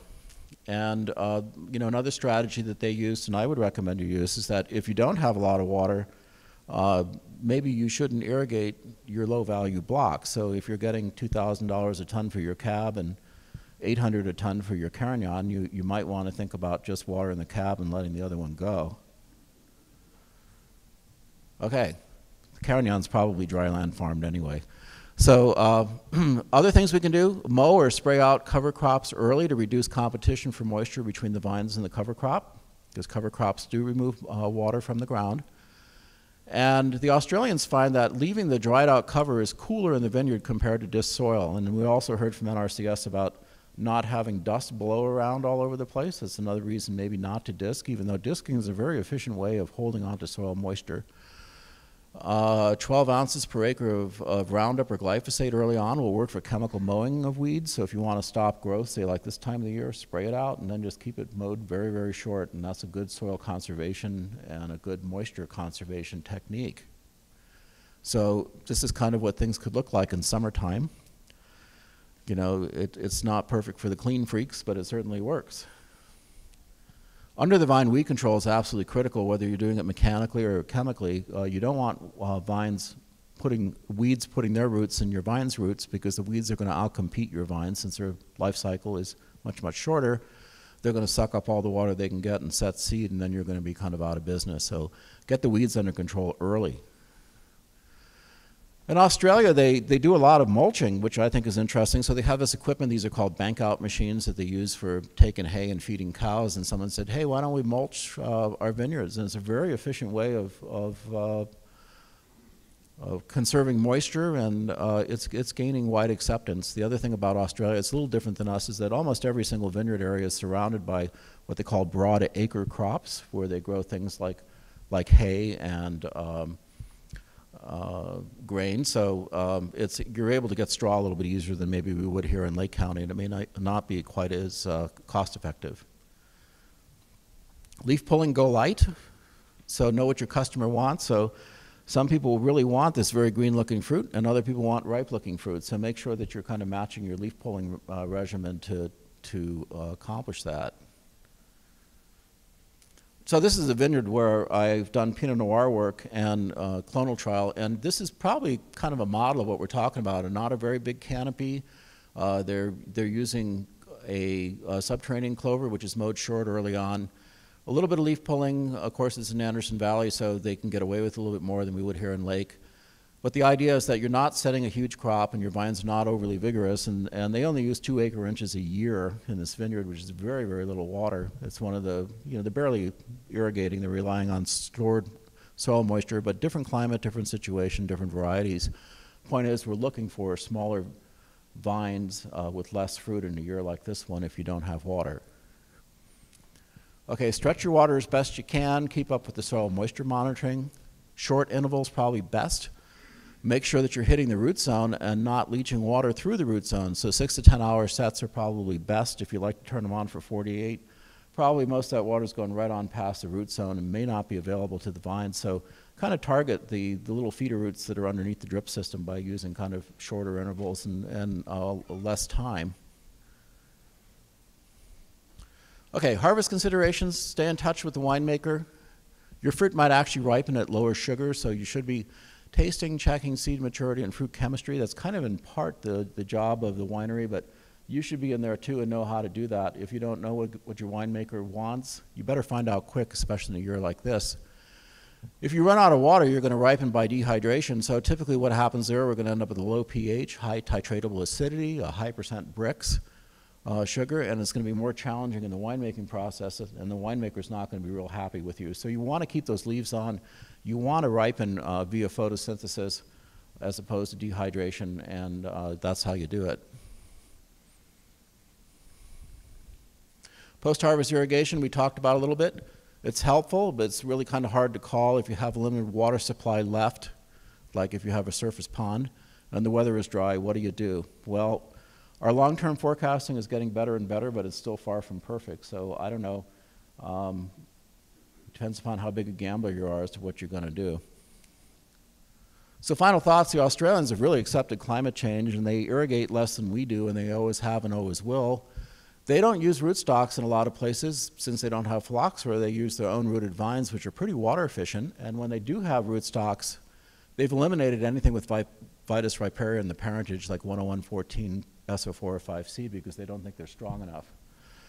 They prefer to go to high vigor rootstocks such as Ramsey, which they use for nematode control, 1103 Paulson, 110R, and 140 RU.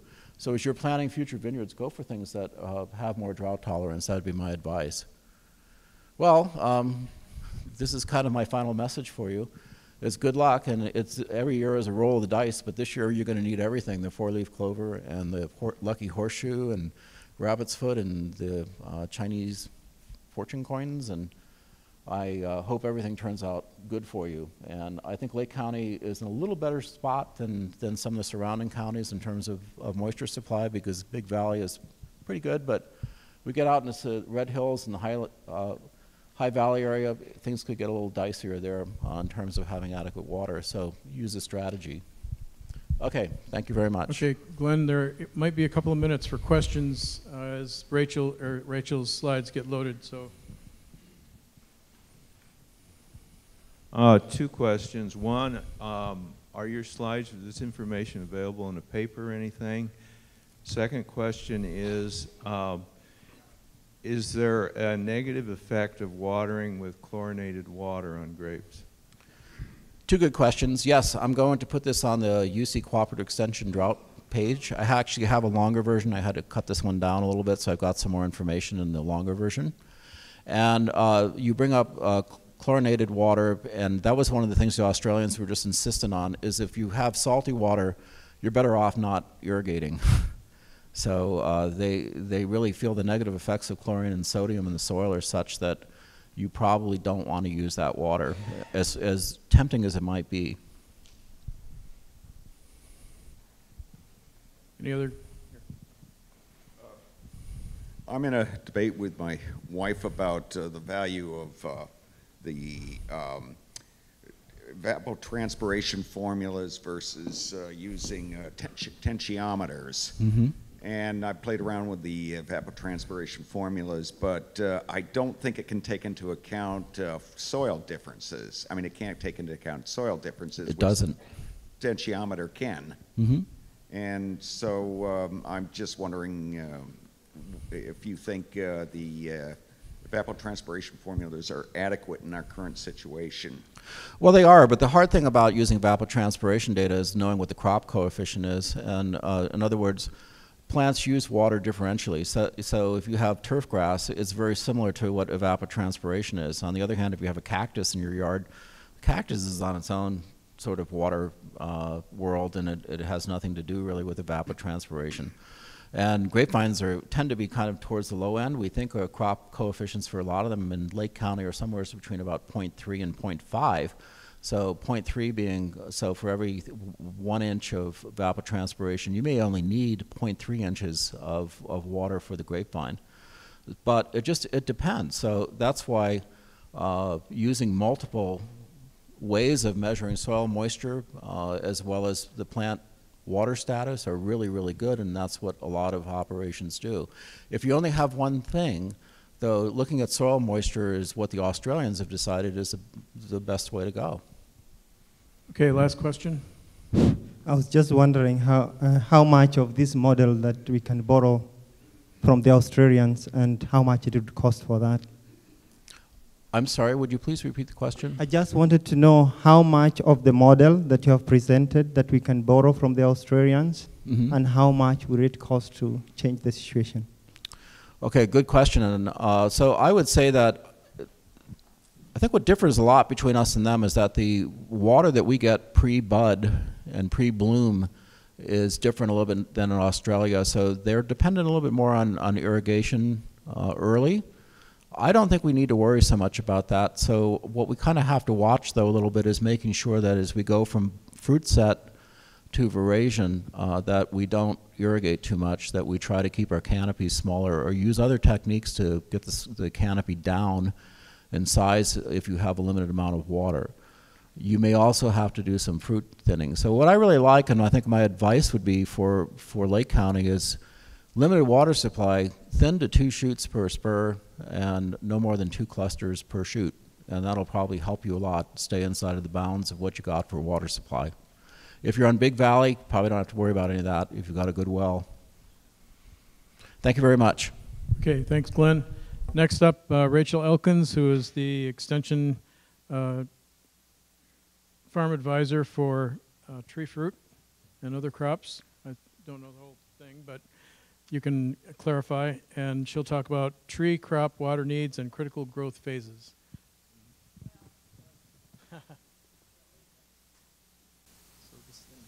I don't really have a nice talk prepared like Glenn. I just have a bunch of slides of measurements that we've been taking in pears and walnuts, and so I just thought I would show them to you and kind of relate. I think actually Glenn covered a lot of the points that would hold true with trees, even in terms of things to do. But of course, there are some significant differences between pears, walnuts, and wine grapes. So the two crops that I'll discuss a little bit are pears and walnuts. And I put this slide up here.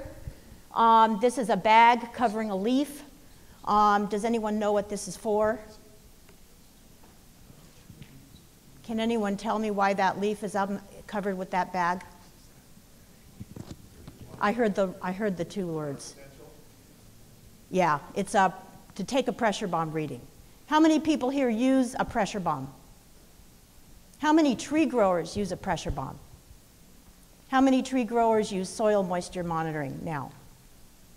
How many plan on using either soil moisture monitoring, leaf water potential, or both this next year? Because I can tell you that if you are not planning on either initializing or increasing the amount of soil moisture monitoring you do, and or leaf water potential measurements, either one or both, it's probably not even that useful for me to talk to you, because I think we've reached the point now where in the state of California there's probably no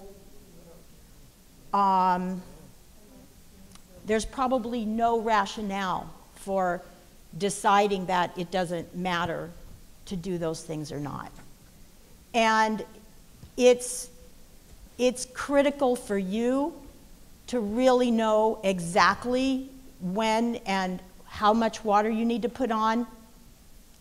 And it's also critical to everybody around you who is watching every single thing that you're doing. And I don't mean just in Lake County, I mean in the whole state. And so I really hope that the one thing that this drought, quote unquote now, thank you Claudia and everybody for bringing the rain on with this meeting, that's the one big sort of revolution or evolution in farming that we have here, is that these practices are adopted. And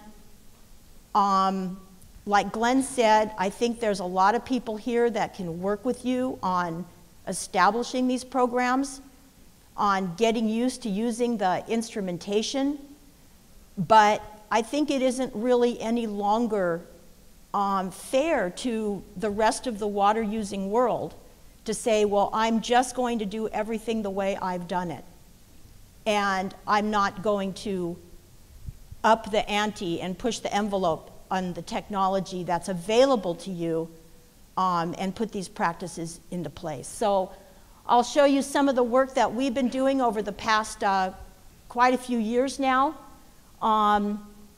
I started pressure bombing probably, gosh, I can't even remember how many years ago, in pears and walnuts.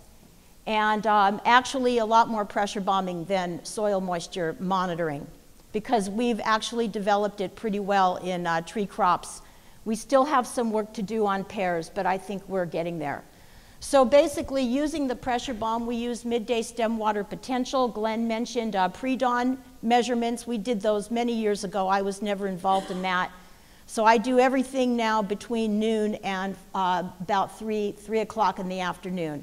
It's a little bit stressful because you have, if you're doing a lot of orchards, you got a lot of territory to cover in a short amount of time, but you're going to get the most accurate readings, and it's really good for all kinds of reasons. So we do it during the heat of the afternoon from 1 to 4 p.m. You're bagging a healthy leaf in the shade on the bottom of the canopy close to where the trunk for consistency. These instructions are all online, and I'd be glad to work with you on them. We leave it bagged in the tree to 15 minutes to equalize it. We cut it off, and then we get the reading in a pressure bomb. And I did not bring a picture of an actual bomb. So a few years ago, we began working in a flood-irrigated orchard in Big Valley. You can see up here it says Weiss. It's one of the orchards David manages. And David had a guy, Brian Ron, Coastal Viticulture Services, to do his neutron probe in the grapes. And David decided that he wanted to see if he could manage the irrigation a little differently in the hedgerow pear orchard. And so working with Brian did the neutron probe readings, and I did the pressure bomb work, and it's worked out very interesting.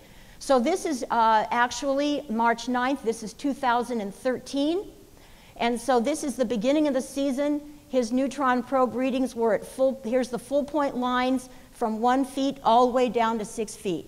And you can see in March of 2013, things were pretty darn full. These are weekly readings. I've got 3 slides, and you can almost tell here when these irrigations were put on from the top to the bottom of the profile. And you can see here that as this is May right here, you can see where the water is being used by the trees and going into when it started getting a little warmer in mid-May. And you can see then they were using water from the 1st feet all the way down to the 4 foot. So now this is flood irrigated. They were pulling water pretty hard. Not so much, but even a little bit of water use down at 5 feet. They irrigated and brought everything back up, and not quite to full point on the, this would be May 29th, about Memorial Day weekend. So then let's see. Did I just go back? Okay, so then the season goes on, it gets hotter. You can see what happens here. The trees canopy has grown fast.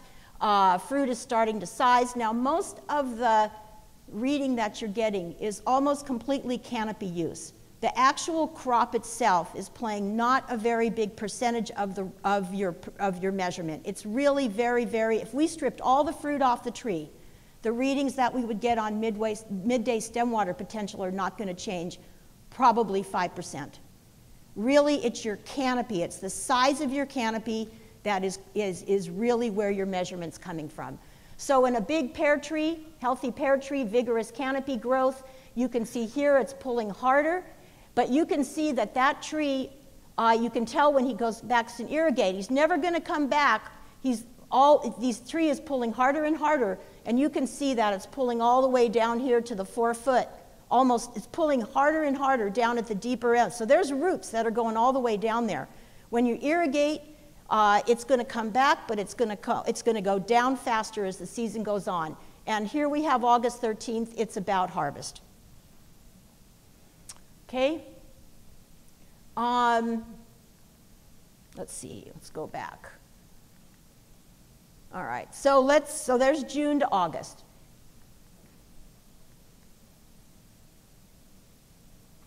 I think that's about the same slide.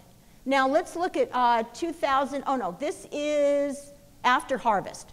So after harvest, they haven't irrigated for a while, and you can see how low everything is. They put an irrigation on, and things come back. September 4th was, I think, the last reading Brian did. Okay, this is the general pattern of that. See, I might have missed something there. I can't remember what I'm missing there. Oh, well, it doesn't matter. Anyway, you can see the general pattern through the season. Now, one thing I forgot to say is when we were in this orchard, and we're not going to go back, but I did make a mistake. We divided a block into half.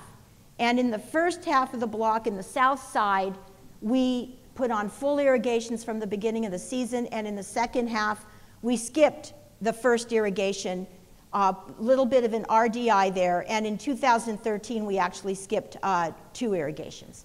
So the pattern on the south side, which had full irrigations, was that we started out right here with about just under on the, I can't,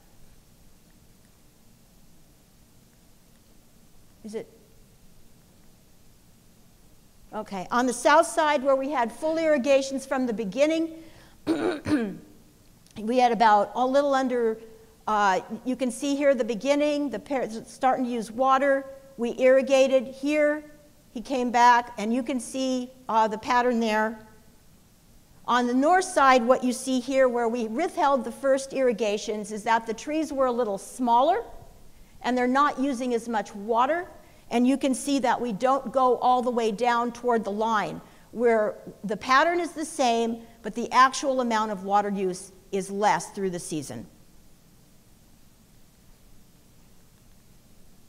So the big thing that pear growers are concerned with is fruit size, yield and fruit size. So it was very important to find out if the 1 or 2 irrigations in the beginning of the season that we're skipping. Now, mind you, we have water in the profile at the beginning of the season.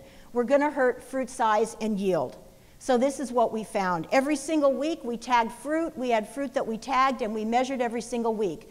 Now, in pears, we've come to a preliminary baseline of between 6 and 8 bars of midday stem water potential. With walnuts, you want to be up here in 4 to 6, and we'll talk about that later.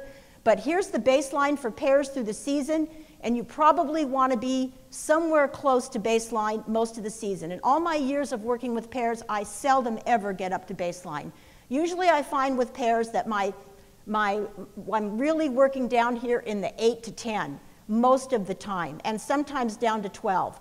But it's not uncommon for pears to get all the way down to 16 bars, 14 to 16 bars. A walnut orchard would be dead with 14 to 16 bars, but a pear tree is pretty tough. Somewhat like an almond, the numbers are fairly similar to almonds. So here's a baseline for pear, and if you look at here, what we have here is our pressure chamber readings compared to our average fruit size through the season in 2013. These arrows point to irrigations. In our well-watered side, we've put our first irrigation on about May 28th, just before Memorial Day weekend. We watered again about little after June, and we did not water the deficit one until just about the July 4th. So what we did was we watched our readings. So what we were aiming for on the deficit is to re-irrigate about 2 bars below baseline and about 2 bars later than we would the well-watered trees. So here's fruit size, here's baseline. This actually here is the actual, this is the fruit size, and this is the actual pressure bomb readings. So you can see here on the well-watered trees, our first irrigation was here, it goes up, and it kind of zigzags, and right here where it got really hot, went down, put on a water. Now if you look at the less, oh, I'm sorry. This is the well-watered. This is the purple bar. I'm reading the wrong thing. So on the well-watered trees where you do sooner irrigations, you can see here the trees are bigger, and they're actually using water a little bit differently than the less watered trees are. The canopy is well-watered. It's growing rapidly. It's got a big canopy, and you've irrigated, but you're also constantly trying to catch up with that irrigation, and you have a kind of a gentle trend on a decline on your more soil moisture, more the midday stem water potential is going down. And until they both meet here, and then they're both about the same at the end of the season. On the trees that we didn't even irrigate until almost July, you can see here the water use is the midday stem water potentials are sort of up and down. And that's reading more like some of the walnut orchards that we take a look at. So it's a little bit different reading pattern. If you look at fruit size, though, They're tracking about exactly the same, and we saw no significant difference in fruit size at all through the season between the two treatments. If you look at the daily growth rate and you look at the percent size increase, again, we did have some significant differences over time, but in the end, the actual fruit sizes were not different. And this is the percent fruit size increase on a weekly basis for the well-watered trees, and a percent fruit size increase for the less watered trees. So what were the differences in the two sides of the orchard that we were managing, that David actually managed differently? This up here is the well-watered trees right here. You can see they have a very full canopy, very thick canopy, and lots of grass growth. Down here is the side where we withheld the first 1 to 2 irrigations for the last 3 years. You can see there's a little bit of canopy clearing there, not a whole lot, but you can see a little bit less shoot growth there, and very significantly, not very much grass growth at all. And Glenn mentioned how much grass growth uses, and we definitely saw that. So let's look at what we found during a harvested. This is not a replicated trial, so what we did was we chose trees and we did harvest and fruit size, and what we found was that on a yield basis on the well-watered trees and less watered trees, there was no significant difference between treatments at all. The bigger differences were between the north side of the tree and the south side of the tree. On the number of fruit, absolutely no significant difference.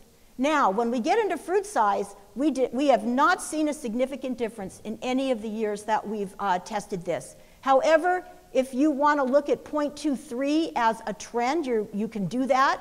We don't know. We think we have to see if this is going to split out. On the well-watered trees, 216 grams per fruit on the well-watered versus 206 grams on the less watered. No differences at all in either yield or fruit size after withholding 2 irrigations at the beginning of the season. I'm sorry, Rachel, I can't see very well, so I stepped in the back, but on your total yield, I can't read your That's per tree, that's kilogram per tree. So on the well-watered tree, that's 29.1 kilograms per tree versus 26.9 kilograms per tree. And that's not significant? Not significant at all. No. It's almost 10%? Well, you know, that's where you get into variability, and that's when we have to look at multiple years. And again, because we did not replicate this, you know, over the field 4 or 5 times, it's not significant statistically. However, so I can't tell you whether that would hold, on a larger scale. But more important is the trend, and I think you have to look at the long term. But so far, it's not a significant difference, because you do have very great variability tree to tree as well. And so it could depend on just the 8 trees that we were sampling. So if we just a little bit simplified, again, on the well-watered trees, 29.1, 26.9, but p-value is 0.3. So that's a very non-significant p-value. Now, number of fruit is p-value is 0.5. Now, the fruit size is the one that I'm a little bit more concerned about, but again, it's not significant. After 3 years, the same trend. So we better look at walnuts, because I don't have too much time here. So this is this year. Brian went out in January, and this is what the profile looked like. And you can see that it was very different than March. There was nothing down there in January 29th, all the way down to 5 feet. Now, he just went back there, and he's got a little bit more, but the deeper levels, these trees cannot be pulling from the deeper levels if there's no water to pull from.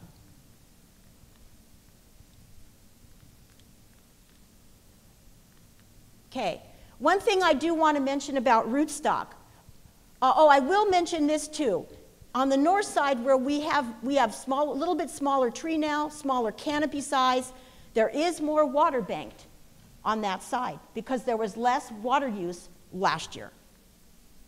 I do want to mention rootstocks, and I think this is going to be pretty important. We have found, we started pressure bombing a rootstock trial over in Ukiah, and we found that there's a big difference among rootstocks in their midday stem water potential. If you look at this as baseline, here's one rootstock that is always has more vigor and shows better water status than these other rootstocks, the more size-controlling rootstocks that everybody wants to go to. So I think that's going to be important. On walnuts, this is one of Paul Lonroth's orchard. You can see the scale here. Baseline is between 4 and 6, but again, in Lake County, it's very hard for us to get up into that 4 and 6, and you can see this is where we're running most of the year, kind of up and down in your walnuts. Now, Steve Jones planted a beautiful walnut orchard up there in Clover Valley. I think he's shocked at how, everybody's shocked at how well that's thing grown, but what we've learned is that if you have a big canopy walnut orchard with a lot of tonnage, you are going to use the water. And once that tree gets big, in the middle of the summer, look what happens here on your midday stem water potential. You have to support that entire crop load with a canopy that is, you know, really struggling to keep up with its water status. And I think that's really where we're going to have to be really careful on the walnuts as these Chandler orchards come into bearing, these irrigated orchards, to try to keep it looking a little bit more like this.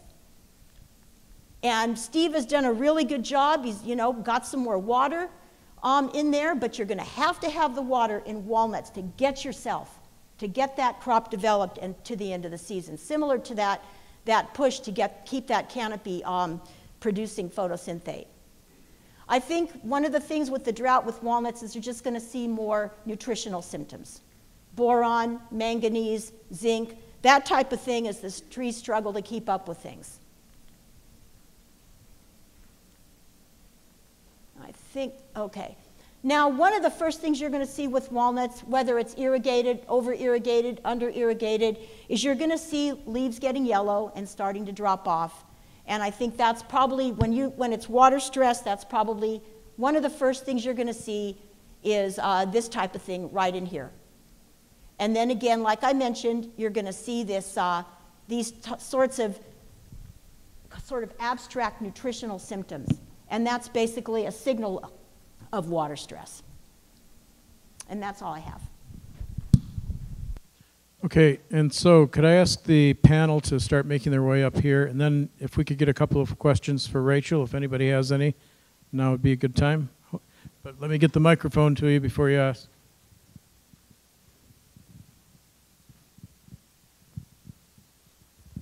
Rachel, a question about, you know what the seasonal water use is for both pears and walnuts? In other words, how many inches of water are you using seasonally on each of those crops? Well, NRCS, I've never, what I have not done in the work that I've done, I have not put together what the growers, the amount of inches of water that they're actually applying through their systems. And I think that's that's the missing piece of data that I have from my work that I'll be working on getting this year. And but I think that the standard for orchards, walnuts are going to be way more. A fully sized walnut tree in the height of the season is going to use up to about 90 gallons a day. A pear tree is not going to use that much. Probably maybe somewhere between 40 and 60, depending on the size of the tree, in the hottest time of the day, in the hottest part of the day. So the actual full ET is probably about, I would say, 36 inches. Now down in Kern County, where it's really hot, they are looking at something like between 40 up to 54 inches of water for almonds down in Kern County. We're not near that. And but how much? What's the range of that? I think there's play in there depending on your microclimate and the size of the tree, and your orchard floor. Orchard floor can use, up to 30% more water than if you had clean water. Was there irrigation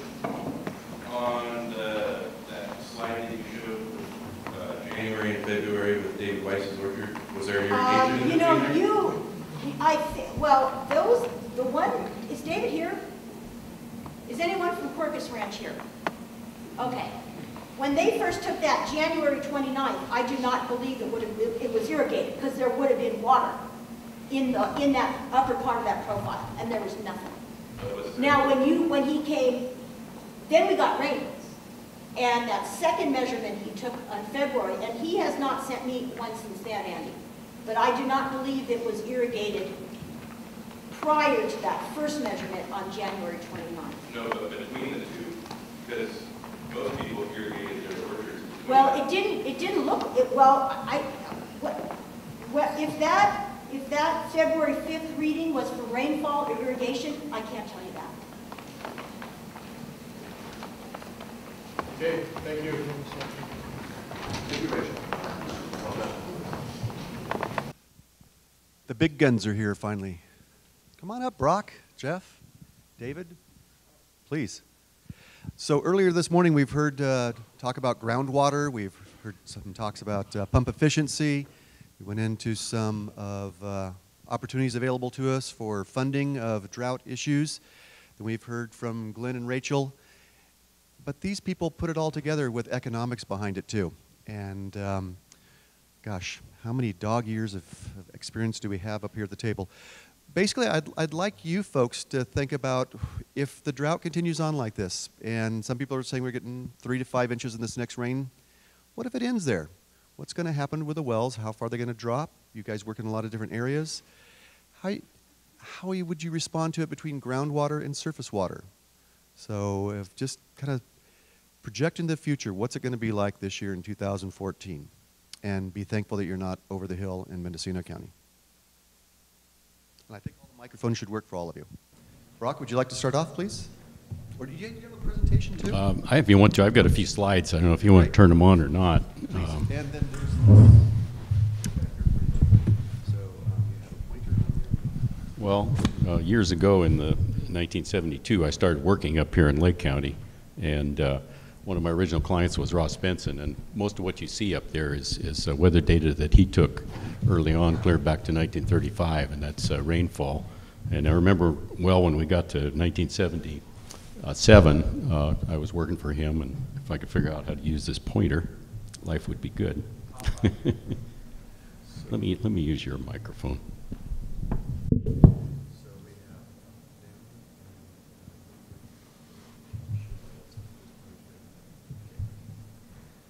So anyway, here we are at 76, 77, and Ross at the time remembered that way back here in the 40s there was a time that was about that dry, and so anyway, life got through that point, and so he wasn't quite as excited maybe as the rest of us were, but we were all pretty excited about this.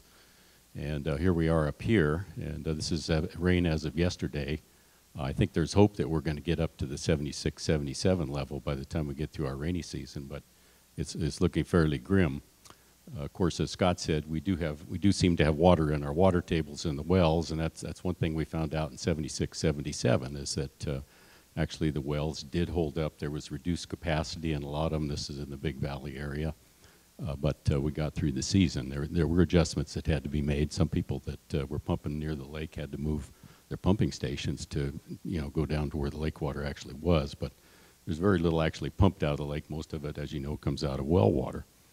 And so there was some loaning of water from one orchard to another as wells crapped out kind of, but basically we got through it. The other thing you notice is that if you did a trend line here, and this, I'm not claiming this is significant, I didn't run the stats on it, but actually this is reassuring, 3.3 increase in annual rainfall in the last 80 years. So talk about global warming, I've heard this before, that California maybe can expect more rain actually out of global warming, so maybe this is what this shows. If you took a look at pear production then during actually 65 to 2000, when we were a larger industry, we kept track of these stats, and we're not keeping track of them anymore after 2000. So I think the stats are available, but they're not being compiled. But if you looked at rainfall, pear production as a function of rainfall, you see that generally the more rainfall we get, the lower is production. So this is kind of interesting, and it just kind of shows that there's a lot of things involved. And there's another story here. Rain, of course, when it occurs in winter and spring. To the extent that it occurs during pear bloom and the temperatures are affected, there's going to be lower production. And so actually, some of the drier times are some of our better tonnage times. This particular area was, for those of you that are around in the 60s, this was our worst producing decade, really, 63, 65, 67, and 1970. There was a lot of rain during bloom, and the temperatures were low, and the sets were just absolutely terrible. So in that case, rain did affect it, but it was more the temperature of rains as it occurred during the bloom time period. If you looked at size 90s, and for those of you that are grape growers, 90s are a large size. This is how many pears are in a 44-pound box. So the larger the number, the smaller the number, excuse me, the larger the pear. So this would be one of our larger sizes. And if you looked at rainfall in the course of 65 to 2000, where we have stats, you could see there's a slight increase in size as you have more rainfall. And we just got done showing you how the crop actually is a little less as you have more rainfall. So it's probably a function of that. There's fewer pears on the tree, and those that are on the tree are actually a little bit bigger.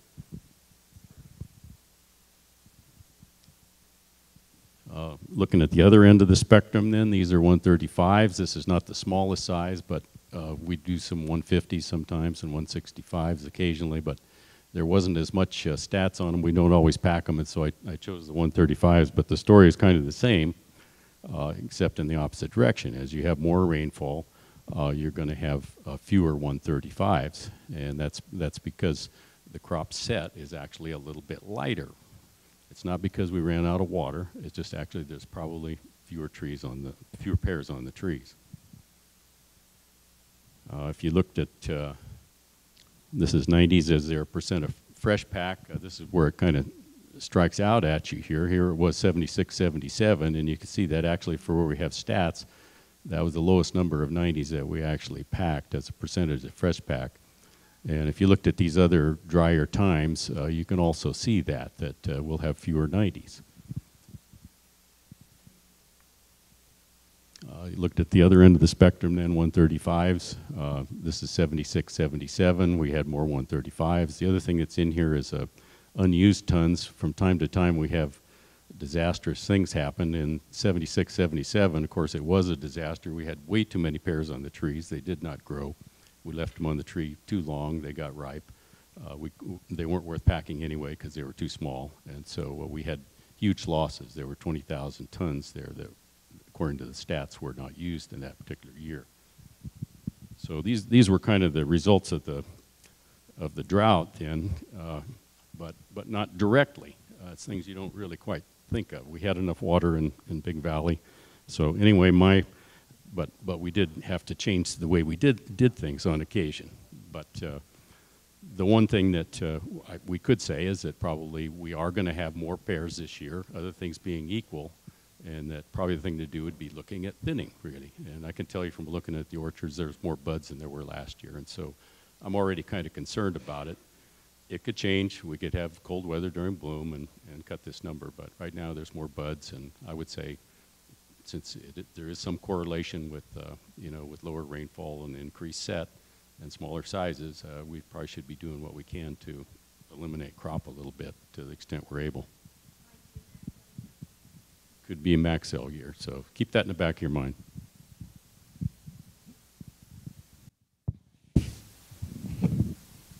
My name is Dave Giese. I drill water wells. I have been drilling here in Lake County since 1973.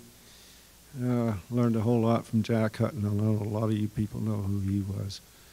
But one of the big things in well management is management. And the shorter the water gets, the lower the water tables get, and the less rainfall we have, the more important the management becomes. And you need to monitor the well so you don't overpump the well and ruin the well, which is a very easy thing to do. I know over the years I've met a lot of people that say, the water it comes, I pump. But then in a few weeks, months, maybe years, they'll come back to you and say, well, what happened to my well? But as the water goes down, you can't just keep pumping harder and harder. You got to start cutting the pump down by a throttling device or whatever kind of a device, so that you can utilize the water that's there. Over pumping a well, what it does is just prematurely plugs the perforations or the screen or whatever happens to be in the well. So now the yield really goes down, and pretty soon you don't have any water or very little water. So that's one of my suggestions is, you know, just because the water's getting shorter, don't try to pump it harder. Try to manage it and pump it within its means. And we got by real good back in the 70s that way. And a lot of farmers still get by real good where they're in areas where they don't have a lot of water.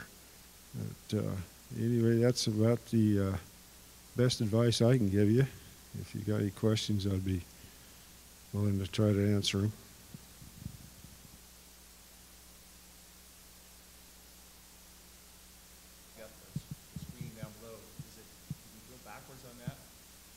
And open it back up, or is it a one-shot deal?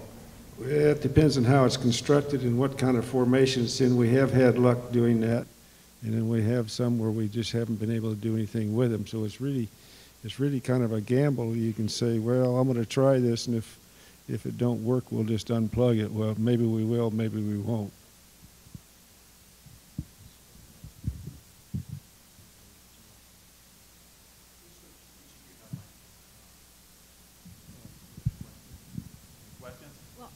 I just wondered about water quality changes that you see when people start pumping from different levels. That's a good possibility. I've seen wells where the water goes down, like even back in the 70s during the drought, and in other areas. As the water goes down, the quality can get poor.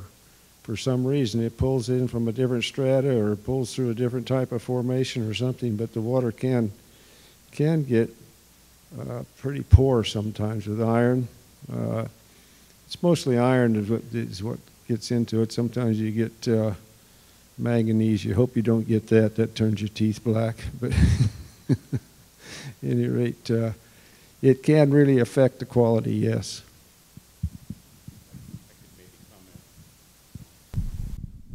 I could comment on that a little bit. Is this one on?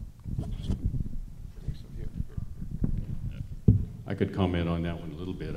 I've got a drip irrigated walnut orchard, and the well is not the greatest, and there are a lot of drought years for me actually, and I have to cut the use of the well down quite a bit. And what I found is if I can keep from sucking air with the thing, I can avoid having iron bacteria in it. But as soon as I start hearing air being sucked, all of a sudden you can just imagine places out there in the aquifer, I guess, where the iron bacteria colonies are, and they start to show up in my system. But if I can keep from sucking the air, why, I can keep those iron bacteria out of without any special effort. All right, Jeff Lyon, do we have one more question here for Dave? I was thinking about going deeper, and I asked the original well driller about that. He said, well, you know, that well was tapped into an ancient riverbed. There's no point in going any deeper. And I'm wondering if that's good advice. Well, it depends on where you're located. Some areas, that's true. If you go up on a ridge between Scotts Valley and Lakeport, those wells run at 180, 200 feet. We've been down as high as 400 and haven't found anything more. So it really depends on the area you're in as to whether that's true or not. I can't say yes or no without knowing that. But a little more on the chemical or mineral, I should say, thing is you start lowering the water in a well. Every well has an area where the perforations start. When you lower that water below the top of those perforations, that accelerates the mineral growth. And that's what you just said about once you start pumping air, you really start getting iron. Well, that iron, once it gets oxygen, it really accelerates the growth, so it starts growing the perforations shut, and pretty soon you get less and less water because the perforations are growing shut, and so you pump it harder, so now we even got a worse problem. And that's part of back to managing the well. You should know where the perforations are in the well and try not to lower the water below that level. Now, I know it's hard to find out where the perforations are. A lot of these wells drilled in Lake County, we haven't had a permit ordinance set for that many years that where we can go back and find well logs. But I think 1980 was the first permit that was drilled here, and a lot of the wells are a lot older than that. But it's something you can try to find out. Okay, Jeff Lyon. I have vineyards over in east side of the Big Valley and up north of Lakeport, where I divert water directly out of Clear Lake, which is certainly a challenge. And I think you asked a question about chlorinating water and or having chlorinated water as an irrigation source. And in my situation there, I do chlorinate the water. Clear Lake is a very fertile water source and use sand media filtration.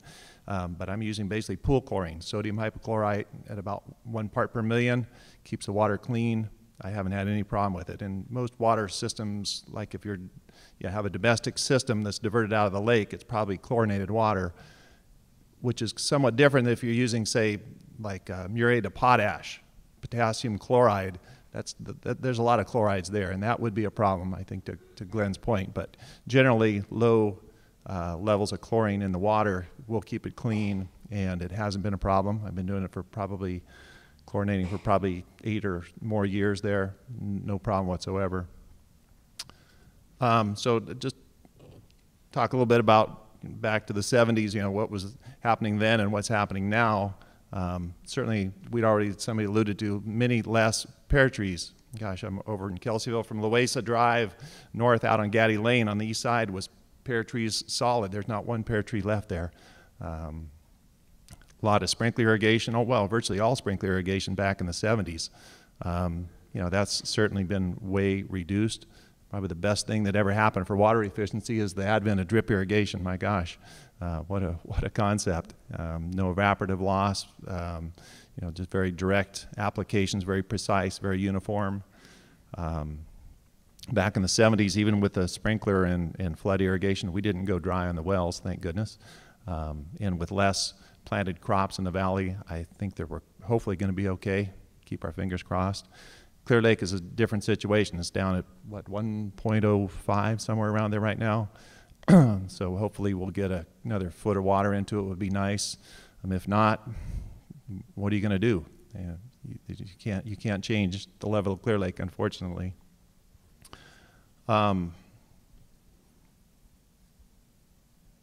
Couple tips, nuts and bolts thing that I do as a farmer to try to be more efficient. First of all is I irrigate pretty much exclusively at night. PG&E changed their rates here this last year. Now it's mandatory time of use, noon to 6 in the summer afternoons.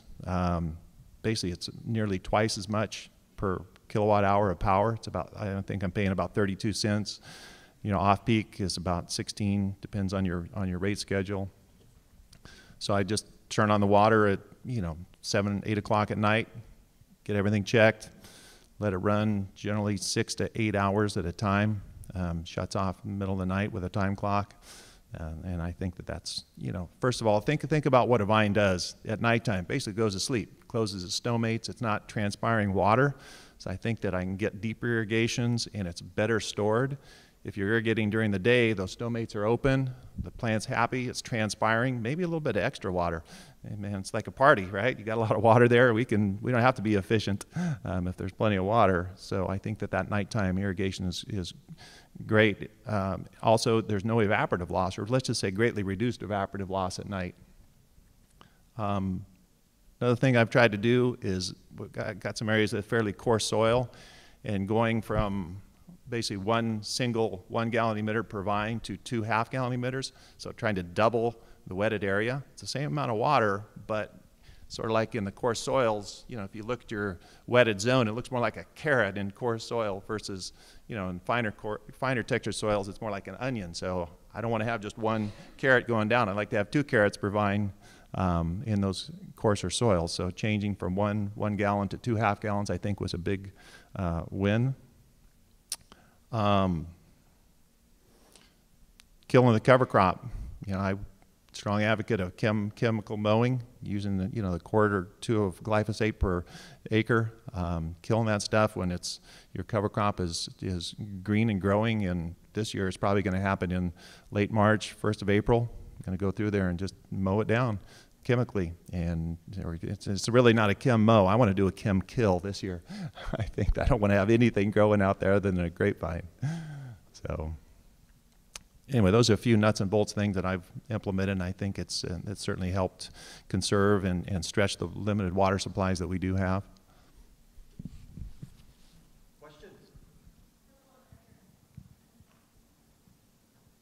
This is for Dave Giese. You dug the well in my vineyard across from the Rancheria on Soda Bay Road.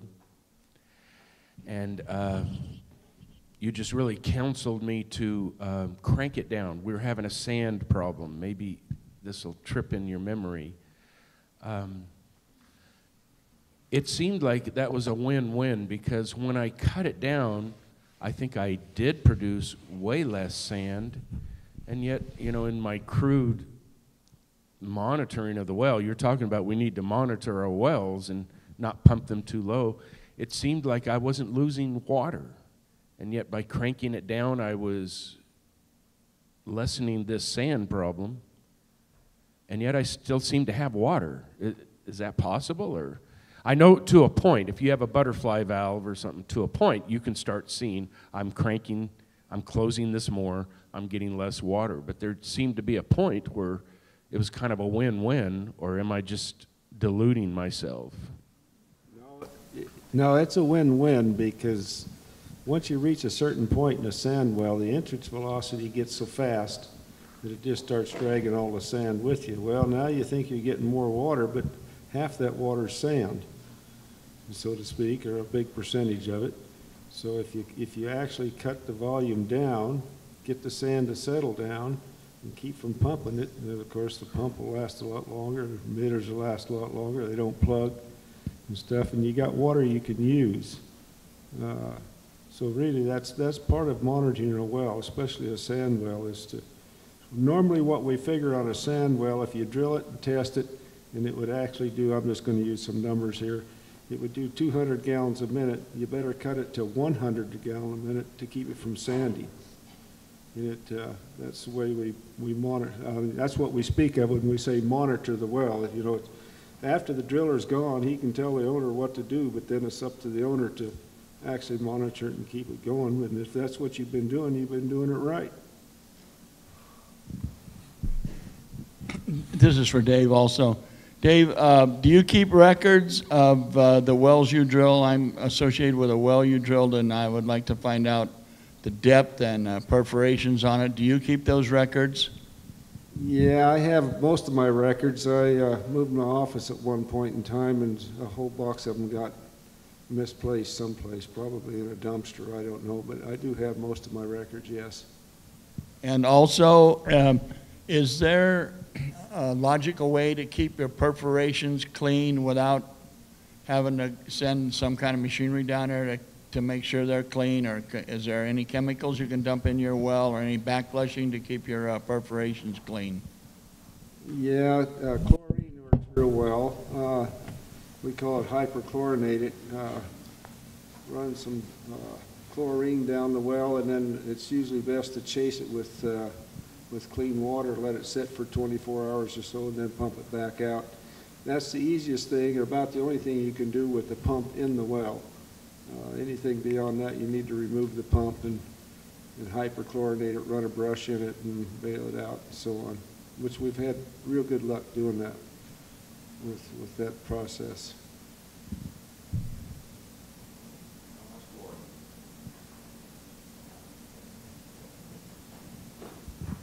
Mr. Easy, in your experience, how deep is the clay in Big Valley? I've seen well logs that show amazing depths, and they're hard to believe. Yeah, out in Big Valley, in some parts, I've not hit volcanic ash until after 300 feet. I saw, when I put my last well in, I saw a well log in my area that showed 600 feet of clay, and they drilled through a tree and lake tulies at that depth. I thought that sounded more like Disneyland than reality. Tony said. I don't know of any wells in Big Valley that are 600 feet. Once in a while you drill through some wood, some tules, things like that. I have not drilled actual wood in Big Valley, but I have in other areas. Where I drilled a cross-section of a 3-foot oak in Ukiah one time. But, I don't know of any wells in Big Valley that are 600 feet.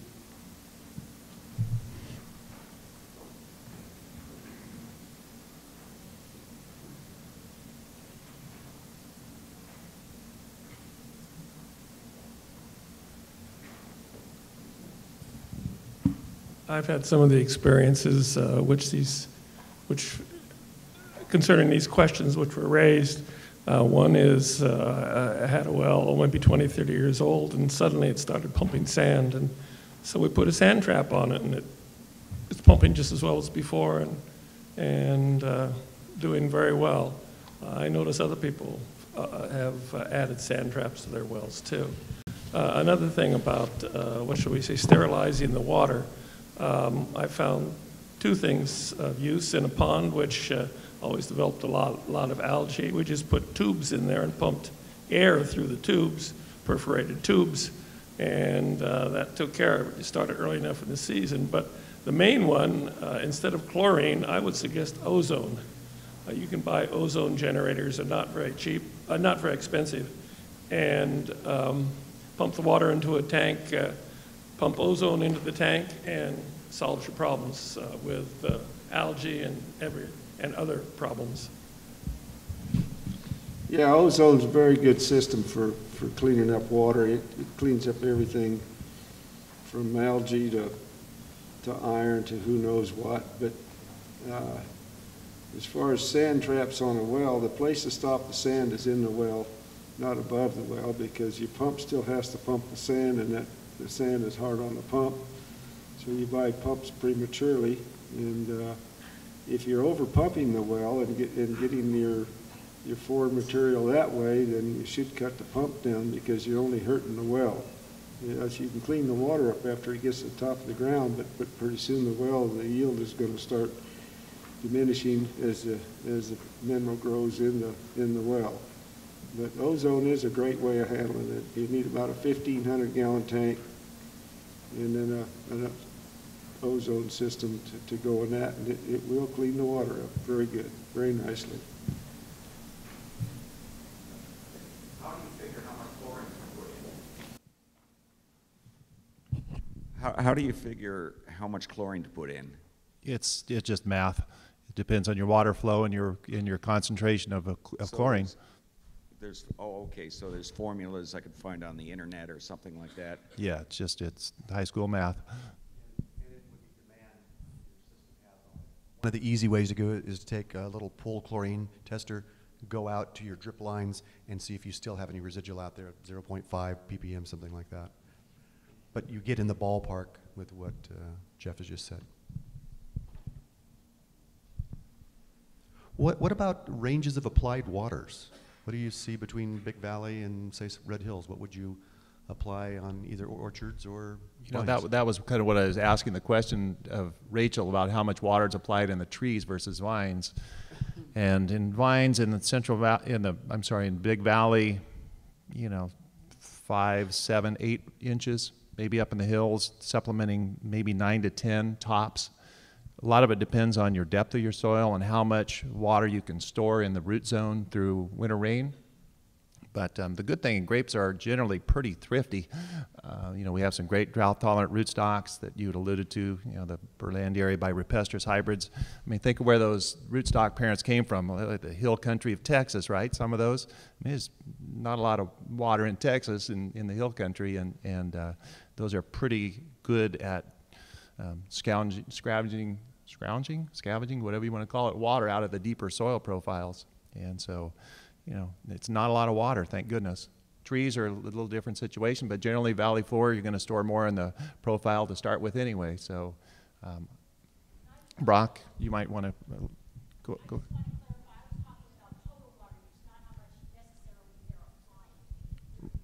Right, and that would be dependent on how much you could store in the profile in the winter. But Brock, what do you think? Well, it's another math problem, but basically, you know, if you're going to maximize yields and so forth, and you've got certain tree size, you have to have a certain amount of water that's used. And part of that can come in the winter, and if it doesn't come in the winter, if you haven't filled your soil profile, you're going to have to put it on, or you're going to have some crop losses. So this is just kind of the long and the short of it. And so right now, for example, you know, it's okay if you got a crop that you're managing with a drip system and you think you're going to have your drip water all year and you can utilize 3 feet of soil. But for our tree crops, we feel we have to have a little deeper than that. And the only way you're going to get is to start out with that in the spring. And there was a lot of discussion in 76, 77, I remember, about what should be done, you know, realizing the kind of drought we were going through, whether we should be irrigating prior to bloom and this kind of thing. And you know, one side said, well, we're going to be running out of water, and you're just not going to be giving that water right prior to harvest because there's not going to be any. And another side said, you know, we got to put it down there where we can store it, and so you know, where the trees can use it. Otherwise, if you wait for things to dry out, you're never going to get it down there again. So, and a matter of fact, the ones that did use that philosophy in 76 turned out better. In 77, the second year of the drought, everybody used that philosophy because it had proved to be the correct one for trees. So there's just no shortcuts. There needs to be a certain amount of water, or you're going to have losses really as far as trees.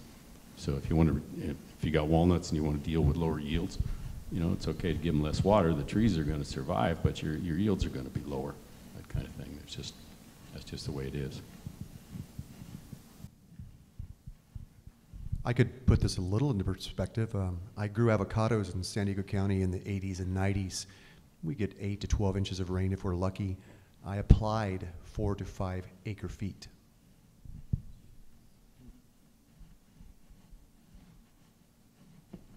I think an average irrigation, you know, is 3 or 4 inches in trees, looking back to the old days when you used to flood it on. And so in those days, why you could maybe go every 2 weeks or so, you know, in the course of summer. And I think the average person maybe in the old days was going to put on about three pre-harvest irrigations in pairs.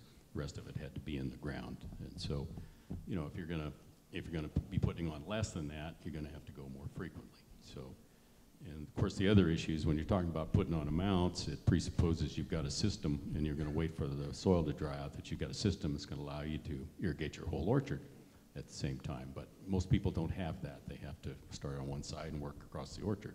So you might plan on wanting to put the water back on, looking at your instruments, and have it back on after a few days, but maybe it's going to take you 10 days to get across your orchard.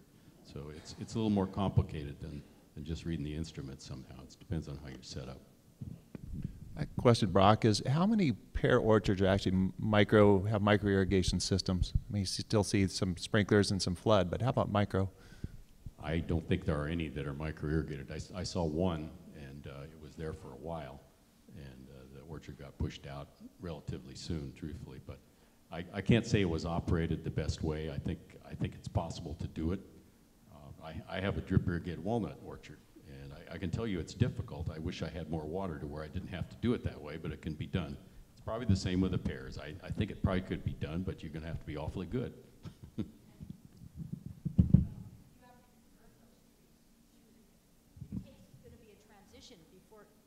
Sorry, I didn't mean to interrupt. But if you go from solid set sprinkler to micro sprinklers, you're going to have to be really careful not to you've got that big root system that you've got to convert over to a micro sprinkler system. And that takes a little work to do that.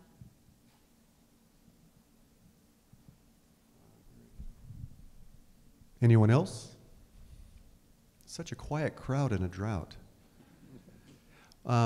We did have the state people come over and join us on Monday in Mendocino County. We had the Secretary of Ag, we had the Secretary of Natural Resources, the person in charge of emergency services. They all flew into Ukiah and heard about various towns that are having problems. Willits earlier in December had a 100-day supply of water till it went dry. This Lance Rains has really helped us out. On Monday, the Russian River Flood Control District has voted a 50% mandatory cutbacks for their supply of water coming out of Lake Mendocino, as opposed to the governor's request of 20% voluntary.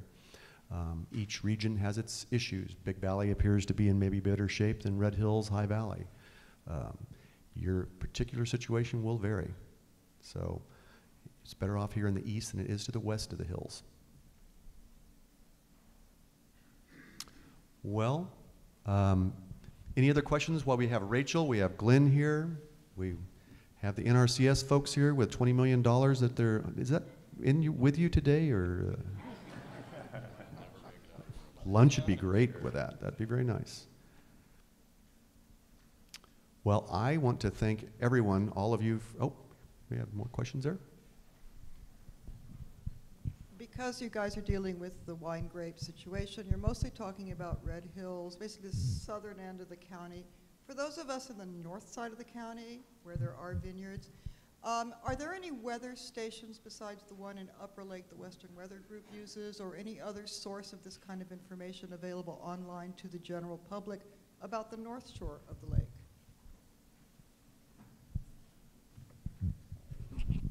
Rachel, I mean, do you want to chime in? You know, the Campbell stations that are out there on the Western Weather, those were all put in ag areas, and if there are any weather stations on the North Shore, Air Quality might have some weather stations. I don't know if they're here. That might some information. There might be a raw station, not a raw station, a raw station, raw raws or that set. But I don't think that there's any public weather stations over there. There are AdCon stations, but they're privately owned, and I do not believe they're available to the public. That's about all I can tell you. I'll say this, I'm on the just north or south of the Nice Lucerne cutoff, so not too far away from you, and I average between Scotts Valley and Upper Lake, and it's the best we can do.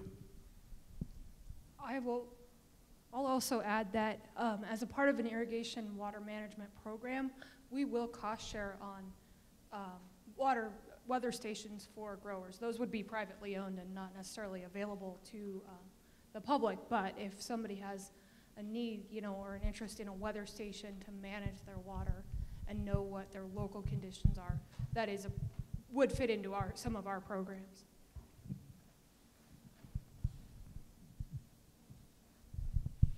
Claudia, Deborah, anything to add to this? Mark?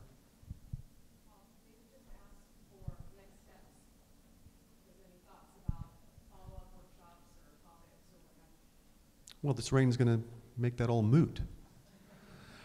Well, from the audience then too, next steps, where do we go from here? What would be most valuable to you if we continue on with, say, 2 to 5 inches of rain for this next year? And what if it's another dry winter? What if we get into 2015 looking like 2014?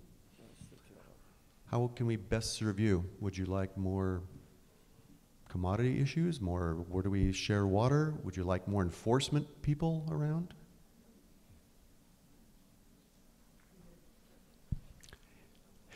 At the Russian River Flood Control meeting, we had the biggest turnout we had in, 4 or 5 years that I've been on the board, and it was 25 people, and they looked a lot like you, just very sullen, very quiet.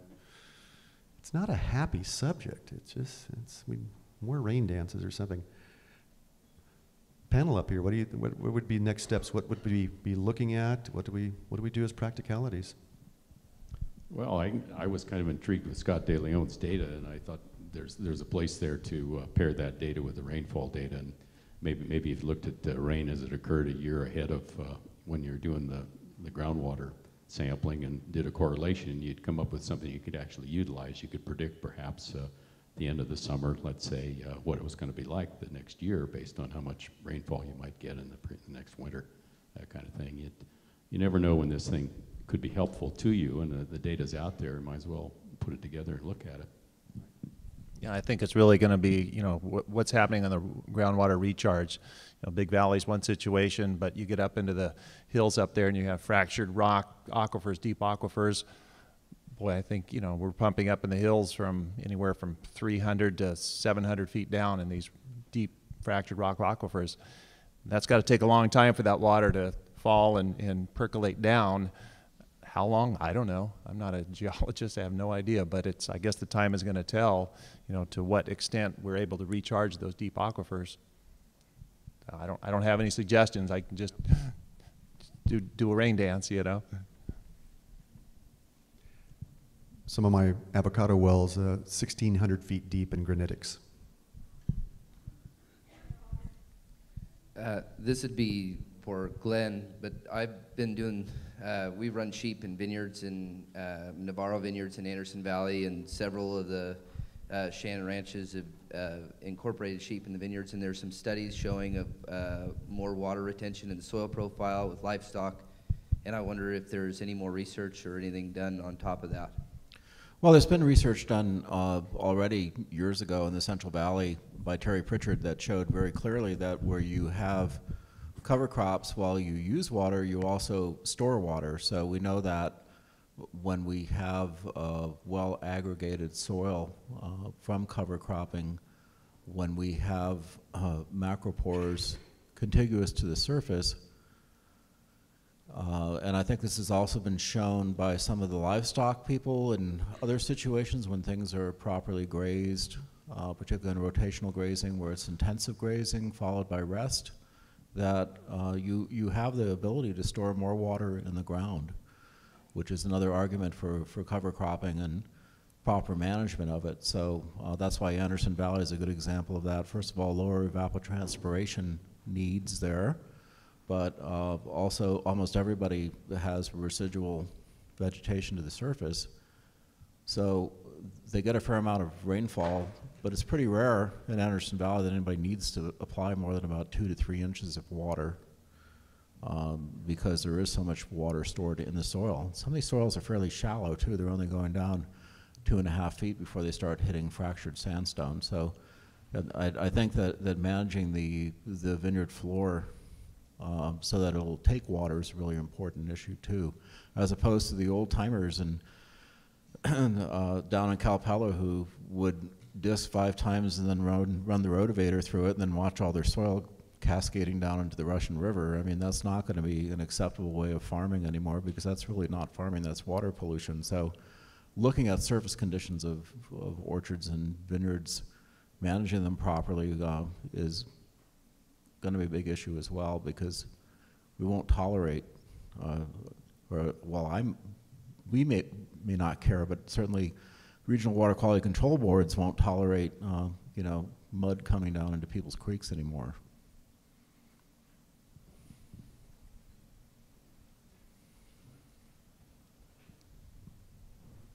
Just to be blunt, can the government tell us to stop irrigating our groundwater?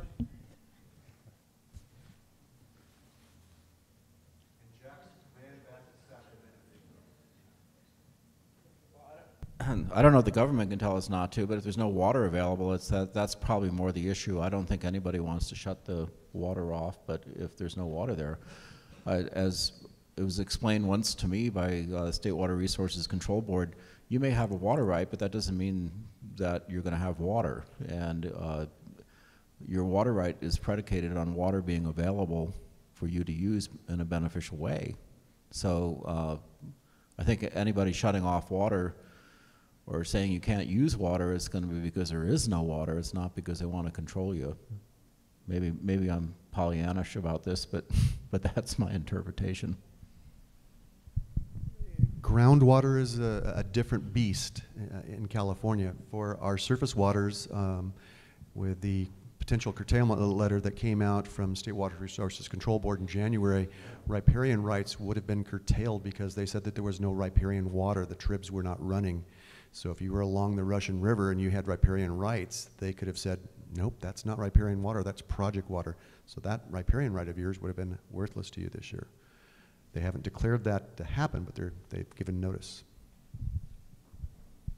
I went to high school in Nevada, and there essentially is no agricultural water in Nevada. It's all in southern Nevada, especially where I was from. All of the water rights were bought up really by the county, and there isn't anything agriculture in the Las Vegas Valley anymore. And so I believe anything is possible, and it is a concern. Agriculture is a convenient target. Pears have done the right thing. We've pulled half of our acreage out, and so we're not using so much water anymore. There are a few more vineyards, but you know, when you put a vineyard in, it's to irrigate it. It doesn't take a whole lot more water than what got pushed out to plant the vineyard. So it's almost a trade-off, except for the frost water. On the other hand, there's 3 times as many people in this county than there was when I first moved here in the early 70s. And so you just have to start thinking about where the water should come from, and you know, we're all in this together, really, but we can't just keep absorbing people without making some changes. I know that Deborah and Claudia had some thoughts of maybe future meetings, and we'll certainly keep you informed about the Board of Supervisors coming up this next Tuesday if they proceed with any of their plans toward April. We are here for you. We got it.